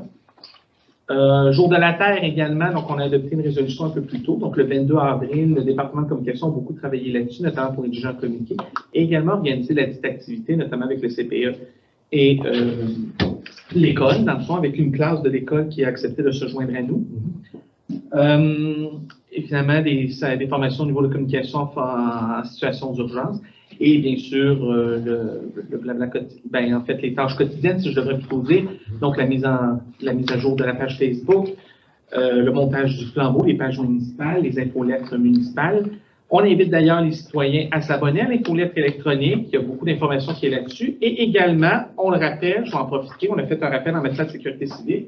Omnivigile, c'est un système qui est accessible à la population, donc on invite les citoyens à s'abonner au système d'alerte pour être au courant lorsqu'il y a un événement qui se passe à la municipalité qui a besoin d'être rejoint par tout le monde. Donc, ça fait pas mal le tour du rapport. C'est bien résumé, M. le directeur général. Mme Baudry me disait qu'ils ont ouvert, puis ça rentre, là, les inscriptions pour le plan de jour. Elle était super emballée, puis nous aussi, naturellement. Alors, c'est de bonne augure. Parfait. Donc, poursuivons avec le 8.2, la prolongation de contrat de l'agence aux loisirs. Oui, en fait, ça a été discuté avec le comité des ressources humaines. Donc, on avait 2 ressources temporaires parce qu'on a 2 congés de maternité en même temps dans le département de loisirs, communication et culture. Donc, on voulait se donner le temps un peu d'évaluer nos options. Donc, on avait mis les 2 ressources avec une fin de contrat à la même date. Mais évidemment, notre coordonnatrice au loisir ne revient pas avant le mois de novembre en fonction. Donc, il y a lieu de prolonger. Et en fait, le choix du comité, c'est déterminé en fonction des mandats qu'elle a à réaliser. Donc, on considérait qu'étant donné que le camp de jour n'allait pas finir, donc on voulait garder la même ressource tout au long de cet été pour le camp de jour, qu'il y avait une programmation à faire en vue de l'automne, en fait, et un peu des suivis à ce niveau-là. Donc, on a préféré, dans le fond, conserver l'agente au loisir, Mme Sophie Baudry. Donc, ça serait de prolonger son contrat jusqu'au 3 décembre 2022. Excellent. Est-ce qu'il y a des questions là-dessus? Ça va? Donc, ça serait proposé par Mme Vadeboncoeur, appuyé par M. le Président. Tout le monde d'accord? Oui. C'est adopté. Et poursuivons avec 8.3, demande d'aide financière, conception de la butte à glisser. Alors, on va réaliser dans le parc des loisirs une vraie butte à glisser digne de ce nom. Et donc, ça va remplacer la glissade qui est là actuellement en bois puis qui a fait son temps. Alors, il serait proposé, appuyé et résolu d'autoriser le directeur général et greffier trésorier de déposer une demande financière de 50 000 au Fonds d'aide au développement du milieu de la Caisse des Jardins du Haut-Richelieu pour le projet de construction de la butte à glisser. Alors, donc, c'est une demande qu'on fait à Desjardins pour avoir des sous pour nous soutenir donc à la réalisation de ce projet-là. Si ça répond positivement, M. Bertium, on va le proposer, ça va être très intéressant. Proposer, M. Bertium, appuyer. Mme Fournier, tout le monde d'accord? Oui. J'espère. C'est des sous. C'est même pas dire. Julien, On poursuit 8.4, demande d'aide financière, encore une fois, pour les pique-niques culturels. Alors donc, il va y avoir 4 activités, 4 pique-niques culturels qui vont être organisés sur le terrain du presbytère de Vent, alors durant l'été. Et les activités qu'on va faire là correspondent donc aux objectifs de la politique culturelle au niveau de la MRC du Haut-Richelieu. Alors là aussi, on dépose donc une demande de 3 880 pour une aide financière pour soutenir ce programme-là. Alors, il sera proposé, appuyé et résolu d'autoriser le directeur général et greffier trésorier de déposer une demande d'aide financière de 3 880 à l'entente de développement culturel de la MRC du Haut-Richelieu pour le projet des pique-niques culturels estivaux. Alors, qui en fait la proposition? Mme Denico, M. Raymond, appuie. Tout le monde d'accord? Alors, si nous l'obtenons, ça va régler des petits problèmes qu'on a ailleurs. Je poursuis avec 8.5, octroi de mandat pour la réalisation d'un plan de communication pour la campagne de sensibilisation de la vitesse. Alors, on a régulièrement donc, des problèmes de vitesse à l'intérieur de la municipalité et on a décidé, hormis le panneau indicateur de vitesse, de se donner également une campagne de sensibilisation à la vitesse qui serait vraiment spécifique à Saint-Alexandre, calqué sur le modèle et qu'on pourrait réutiliser d'année en année en l'ajustant, en la mettant en jour. Donc, considérant que le conseil municipal a une préoccupation concernant la vitesse au volant sur les artères routières de la municipalité, considérant qu'une campagne de sensibilisation sur la vitesse a été amorcée durant l'année 2021, considérant que le conseil municipal veut établir une campagne stratégique pour les prochaines années propre à Saint-Alexandre, considérant que la municipalité a reçu 5 propositions différentes pour élaborer une campagne de sensibilisation propre à Saint-Alexandre, il serait proposé, appuyé et résolu d'octroyer le mandat de réaliser un plan de communication pour la campagne de sensibilisation de la vitesse à la firme Réactif pour le montant de 6 390 plus les taxes appliquées. J'ai un proposant, un appuyeur. Monsieur le Président, Mme Vadeboncoeur, tout le monde d'accord? Oui. C'est adopté. C'est sûr que ça réglerait bien les situations. 8.6, augmentation du budget lié au transport du camp de jour municipal. Alors, donc, c'est ce qu'on sortait. Le problème qu'on a, c'est que, je fais la lecture. Donc, c'est considérant que les prix du pétrole, les prix pour le transport des enfants au camp de jour ont augmenté considérablement. Considérant que le conseil municipal est soucieux d'offrir des activités de qualité aux jeunes dans le cadre du camp de jour, il serait proposé, appuyé et résolu d'augmenter le budget pour le transport du camp de jour de 3 500 $, ce qui correspond à l'augmentation que font les fournisseurs donc, de services pour Donc, ça augmente notre budget qu'on avait prévu pour le camp jour globalement de 3 500 $. Alors, suite aux discussions que nous avons eues, on a quand même décidé de maintenir certaines activités plutôt que de chercher à couper pour donner le meilleur service encore à nos jeunes. Puis, le camp jour cette année, c'est la municipalité qui l'administre. On veut vraiment faire de ce camp jour-là quelque chose de vraiment bien. Alors, donc, encore une fois, on a accepté d'assumer donc le 3 500. De l'autre côté, si nos demandes de subvention fonctionnent, ben, ça peut faire Alors, qui en fait la proposition? Madame Formé, appuyez M. Raymond. Tout le monde d'accord? Oui. Tout adopté. 8.7, changement de fenêtre, pavillon des loisirs. Madame Nadeau, voulez-vous? Tu peux y aller, Je peux y aller, en fait. Oui. C'est qu'au niveau des fenêtres du centre communautaire doivent être changées. J'imagine que c'est parce qu'elles sont dues, elles ont atteint leur durée de vie utile, dans le fond. Et donc, on a demandé des soumissions. Et d'ailleurs, avec le PRABAM, la municipalité a des aides financières qui permettent justement d'aller de l'avant du projet. Je pense que ça s'est discuté au cours des dernières années. L'opportunité est maintenant. Donc, elles sont là. Au niveau de l'avant. Alors, considérant que les fenêtres du centre communautaire doivent être changées, considérant que la municipalité de Saint-Alexandre a reçu une aide financière dans le cadre du PROBAN, le fameux programme en question, et que le projet est admissible, considérant que la municipalité a reçu 3 soumissions en lien avec ce projet, il serait proposé, appuyé et résolu d'octroyer le contrat pour le changement des fenêtres du centre communautaire à Vitrerie 4 saisons pour le montant de 43 890 $ plus les taxes applicables. C'est proposé par Madame Denico, c'est appuyé. Steph. Monsieur Vézina, tout le monde d'accord? Un éclaircissement, peux-tu dire c'est quoi ça, ce programme-là? Le PRABAM, en fait, c'est dans le cadre de la relance économique du Québec par rapport à la COVID. Donc, le gouvernement a donné à l'ensemble des municipalités un montant pour des rénovations de bâtiments municipaux. Ce n'est pas tous les bâtiments, cela dit, qui sont éligibles. On parle des hôtels de ville, on parle des casernes incendie, on parle des garages municipaux et on parle des centres à vocation communautaire. Donc, c'est vraiment des projets soit de construction ou de rénovation. La municipalité a reçu un petit peu plus que 130 000 de mémoire.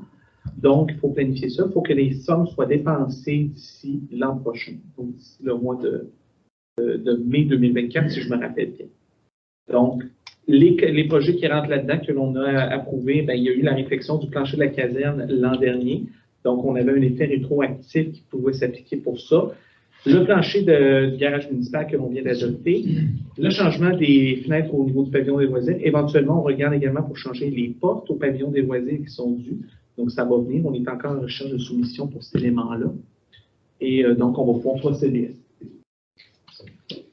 Bon, merci. Alors, on poursuit. 8.8, dénomination du terrain de soccer, terrain Sylvie Roy.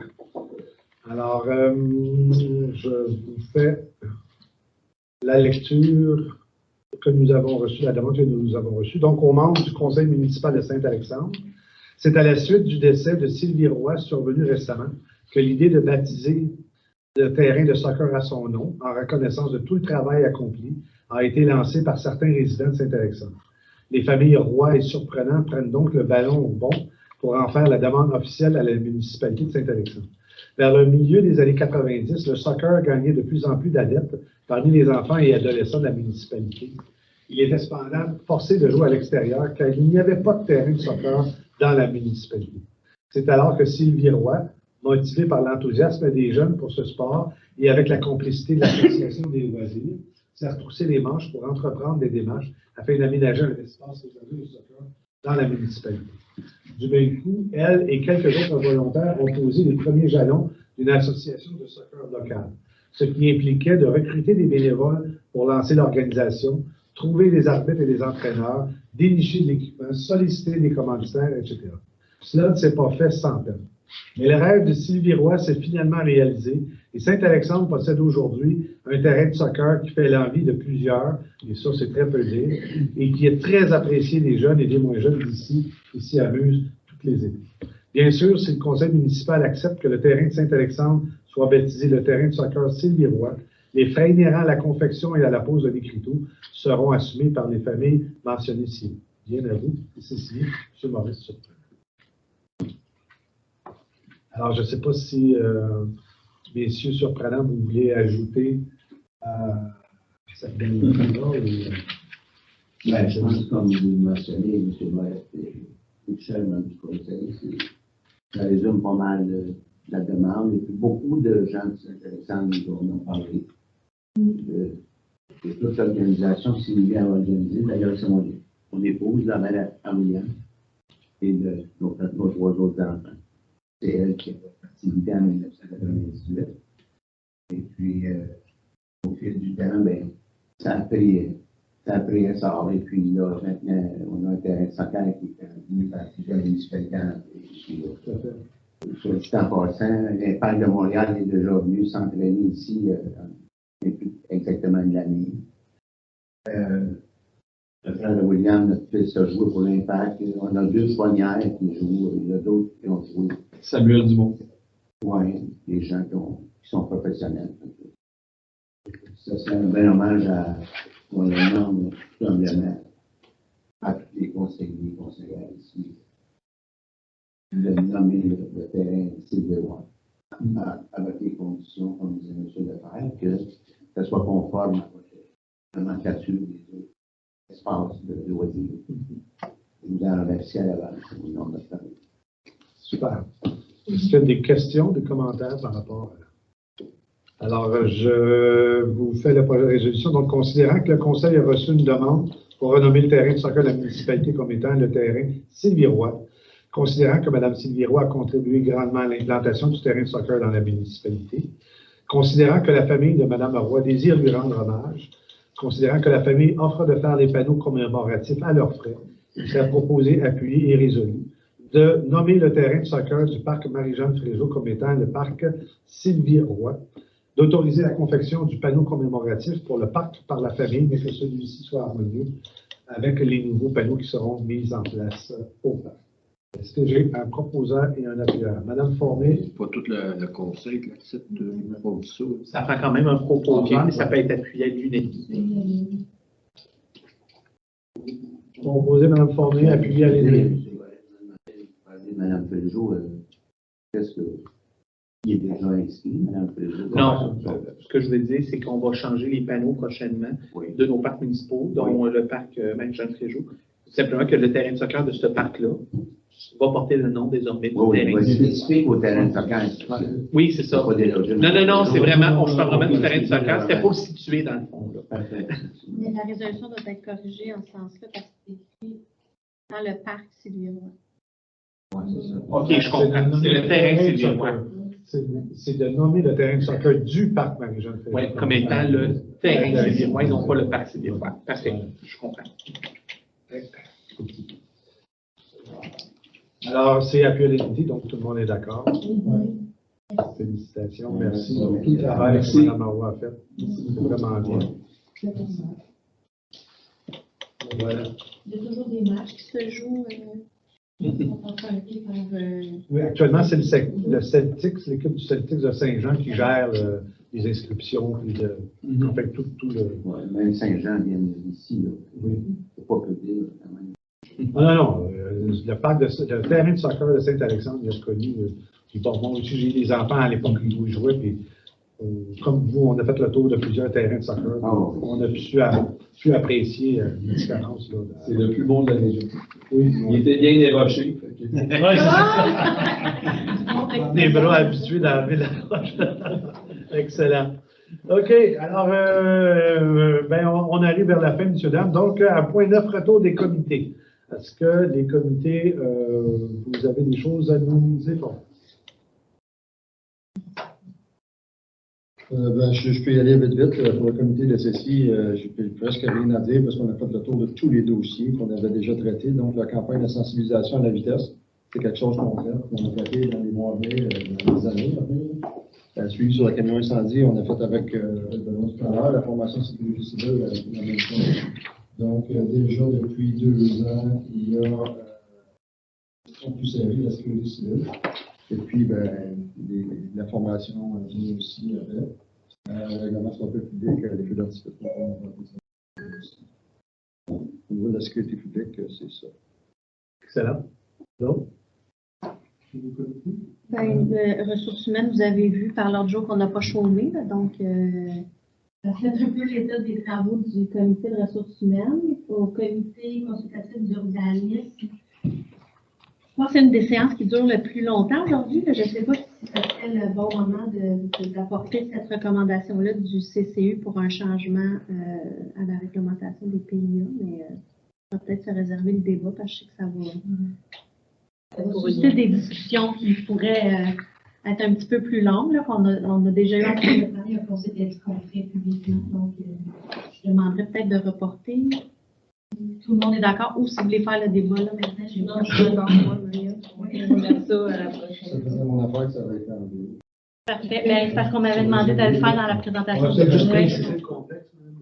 En fait, avec l'année qu'on a passée sur le règlement du plan d'intégration architecturale, de toutes les demandes de rénovation, agrandissement et changement de tout genre, d'une fenêtre, d'une porte, de toiture, on a l'expérience maintenant de réaliser qu'il y a certains changements qui pourraient éviter de venir faire un petit tour au CCU puis éviter des travaux qui seront peut-être là plus de la juridiction de l'officier municipal, du fonctionnaire municipal plutôt, d'autoriser ce genre de changement de toiture-là ou de changement d'ouverture de fenêtre, de changement de porte. Donc, ce sera des discussions que le CCU aimerait apporter pour que les rénovations de bâtiments principaux soient retirées de l'étude de PIA. Mais on pourra avoir le débat. Nouvelle construction, agrandissement, de même que tout changement de rénovation, la rue Saint-Denis, ça demande, on ne toucherait pas à ça puisque c'est l'artère principale. Dans le restant du périmètre urbain, de réviser un petit peu ce document de travail. Le but, dans le fond, c'est qu'à l'expérience que nous avons du PIA, c'est de certains éléments de donner du lousse, si vous passez l'expression, donc de favoriser le traitement des demandes plus rapidement, et même directement par le biais de l'inspectrice municipale. Alors, on fera le débat. Mais voilà, quand on a instauré ça, on a mis le kit, si vous passez l'expression, à l'expérience, on s'ajuste et on adapte en fonction des éléments de question. Merci. Bon, débat remis, Mme Valboncoeur, mais c'est pas. D'autres sur les comités, Mme Formy? Le comité d'environnement, on l'a vu ici, on a eu 2 projets pour le sondage qui ont été acceptés. On a parlé du jour de la Terre qui va faire le 22 avril. Et sinon, une autre date, je pense que c'est le 10 juin, qui vont tomber du fond vert pour d'autres projets éventuellement. C'est assez. Puis, de même, la journée qu'on donne des arbres aussi, là. Oui. La journée, ça. C'est le mois de mai. Ah, c'est le mois de mai, quand pas.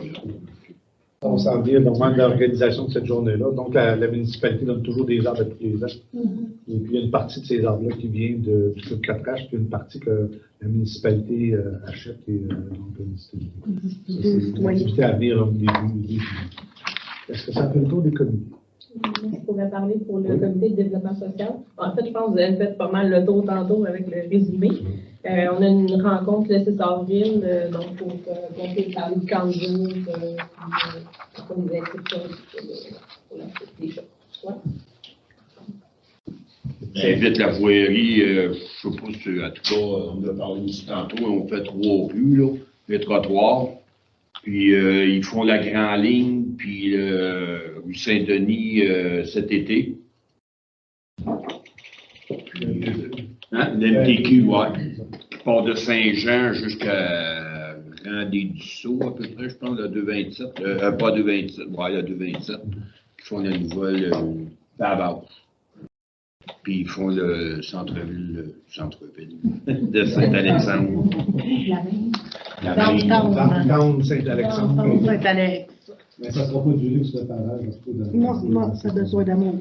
Merci. On passerait à faire divers. Est-ce qu'il y a des points que vous souhaitiez mettre de l'avant? Ça va? On poursuit avec correspondance. Alors, vous avez donc la liste des correspondances. Moi, j'attire votre attention sur la lettre de remerciement à la municipalité. Donc, c'est publié c'est envoyé, c'est-à-dire par la Société canadienne du cancer. Donc, je vous fais une lecture rapide, mais vous allez comprendre pourquoi. C'est adressé au maire. Donc, la présente lettre est pour remercier l'ensemble du conseil de ville de la municipalité de Saint-Alexandre et vous-même pour avoir fait adopter une motion qui fait du mois d'avril le mois de la jonquille et pour encourager vos citoyens à y participer. La Société canadienne du cancer est fière d'être la voix des hommes et des femmes qui ont le cancer à cœur. Nous sommes le seul organisme de bienfaisance pan-canadien à soutenir les personnes touchées par tous les types de cancer dans toutes les communautés à travers le pays. Aucun autre organisme ne fait ce que nous faisons. Votre soutien envers notre campagne de la jonquille nous aide à unir les Québécoises et les Québécois autour d'une cause commune et nous rappelle que le cancer est une priorité. Votre reconnaissance nous encourage et soutient nos nombreux bénévoles à travers le pays qui, chaque année, s'engagent à appuyer les personnes atteintes de cancer. Plusieurs d'entre nous ont été touchés directement par cette maladie et partagent un lien fort avec d'autres personnes qui ont vécu une expérience de cancer. Et malheureusement, ces derniers jours, on a eu un citoyen de Saint-Alexandre qui a été emporté également par cette maladie. Si vous désirez avoir plus d'informations sur notre impact au Québec, bien, vous pouvez le faire en allant sur le site de la Société canadienne, donc le bal de la jonquille. Faites fleurir l'espoir, joignez-vous à nous alors que nous faisons une différence pour les personnes au pays qui recevront un diagnostic de cancer au cours de leur vie, soit 2 personnes sur 5. Cordialement, et c'est signé David Rémy. Alors, je trouve ça intéressant qu'ils aient pris la peine de souligner le fait qu'on s'est prononcé donc sur moi. Alors, ça clôt le point de correspondance, à moins que vous aviez pas, Mme Nadeau. Il y aurait peut-être une lettre de remerciement à faire à M. Prudhomme. Effectivement, pour toutes ces années de service, quand même. M. qui? Prudhomme. Jean-Claude, naturellement. Parce que oui, il était payé il était rémunéré pour ce qu'il faisait, mais il y a beaucoup donné de coups de main quand même aussi, que ce soit Saint-Alexandre, tout. Des milliards de dépannage, des conseils, des aides, de ci, de ça. Moi, Il a remis ses clés aujourd'hui. je peux me permettre, M. le Président, c'est lui qui a entretenu pendant 23 ans, il avait mal aussi. Oui. Mais bien au-delà de ses heures rémunérées, je veux dire, il en a donné du temps. Oui, c'est ça, effectivement. La disponibilité, là. Et je vais profiter de me lancer pour vous féliciter tout à chacun et à chacune pour le climat intéressant de votre travail. Et de même maître par M. Barrette ici. En tant qu'ancien chevet, c'est mon climat là. Un travail bien intéressant et constructif. Félicitations, M. On a des personnes de qualité autour de la table, c'est le fun à travailler avec. Ouais. On travaille Ça paraît que le climat est là aussi. C'est gratis, hein, Maurice? C'est gratis.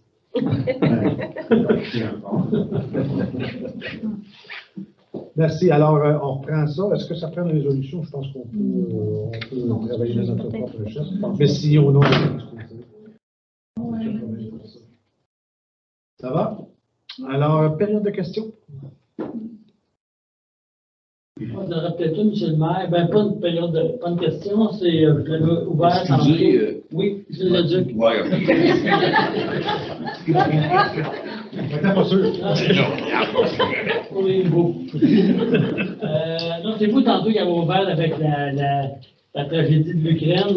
Peut-être, je ne sais pas si la municipalité pensait à faire un don à la Croix-Rouge, un autre organisme. Là, je pense que ça serait un minimum. Là. Je ne sais pas si. La Croix-Rouge, je Ben, en fait, on fait un don à la Croix-Rouge en vertu de notre accord sur la sécurité civile. Mais c'est comme un échange partenariat pour qu'il y ait une parité main forte en cas de sinistre. Mais spécialement pour le fonds de la Croix-Rouge pour l'Ukraine, il n'y a pas eu de don de fait la dernière fois. C'était une résolution d'appui de la UQN. Il n'y avait pas de don à propre. Moi, c'est plus, ça vaut y réfléchir. Là. Je pense que si on encore regarde ce qui se passe ces derniers jours, là, c'est effrayant. Là. ça n'a juste pas de nom. En tout cas, moi, je l'ai souligné dans le... Oui, mais j'en ai parlé également dans l'autre. Qui va l'avoir, le flambeau. Alors, dans le mot du maire, j'en ai glissé un mot, j'ai dit si vous pouvez donner, gagner. Mais la municipalité pourrait, par exemple, Oui, vous avez bien raison là-dessus. On va t'amener à la prochaine séance de la MRC, d'ailleurs, pour mousser auprès de la MRC ce genre de demande-là. Peut-être qu'on pourrait se joindre. Les autres municipalités qui composent, tout à fait. J'ai pas de problème à me laisser. Non, non, c'est de l'horreur. Non, moi, je ne pensais pas vers une guerre de 10 ans. Ça, on n'a pas connu, à mon âge, je n'ai pas connu la première ni la deuxième, mais là, on connaît pratiquement la troisième. C'est une horreur sans nom. J'ajouterais même qu'on a eu des, vous rappelez-vous le COEP et tout ça, puis ça a été plus des guerres mais là, c'est pas ça. Là, je dis, c'est n'importe quoi. Là. Je dis, c'est des personnes âgées, c'est des femmes, c'est n'importe quoi. Génocide de Rwanda. Merci, on en prend bonne note. Bon, c'est juste un questionnement, c'est pas mal anodin côté de la guerre, mais bon, au courant de 2020-2021, dans la montée de la Croix, il y a 2 stocks, je pense, prévus. Oui. Il y en a un, je peux le comprendre. Je suis dans le bois. Il y avait une problématique en particulier là, qui revenait quand même, là. Je sais que le trafic qui peut avoir pour contrôler ça. Il y a des gens qui ont fait des approches auprès de la municipalité qui relevaient qu'il y avait des certains problèmes de sécurité d'autres. La vitesse, hein. Il y a Pointe-Saint-Jean et. Oui. Il y a une deuxième intervention demandée par un citoyen de cette rue-là pour la vitesse excessive et le non-respect. C'est ça qui a motivé le conseil à tout temps, mais l'installation de ces gaz. Parce que ma conjointe passe là tous les jours. Mais avant ça, toujours, elle se fait souvent à peu près tous les jours. Tu disais là que le mobile, ça vient en plus. Ouais. Exactement. Non, mais on comprend que ça a des. On a fait des lois ici, je peux vous dire. C'est bon. Hey, Normand, c'est pas bien plus long, il fallait passer par la grande ligne. Hein. En temps, là, avec le millage. Je sais. C'est parce que je trouve que ça évite bien le périmètre urbain, quand même. Mais c'est parce qu'il y a beaucoup de gens, pour répondre à votre question, justement, il y a beaucoup de gens qui se disent je vais éviter le périmètre urbain, je vais rouler 90. Mais c'est pas 90 dans ce zone. Il y a une piste cyclable, il y a une piste cyclable entre la rue Saint-Charles, Saint-Jean-Homme. C'est un peu pour ça qu'il y a eu les demandes des citoyens pour les stops. Puis il y en a qui ne respectent même pas. Il y en a qui passent devant dessus. J'ai fait les 2 trajets, c'est exactement le même temps. Sauf pas là, de temps à passer par l'un ou l'autre. Effectivement. C'est bon. Ça va? Oui. Merveilleux. J'ai-tu quelqu'un qui va proposer la clôture de la séance? Madame Fournier. Merci. Merci aux citoyens qui se sont présentés. Oui. C'était chaud. Encore une fois, c'est une belle pensée pour Sylvie. Oui. Merci beaucoup.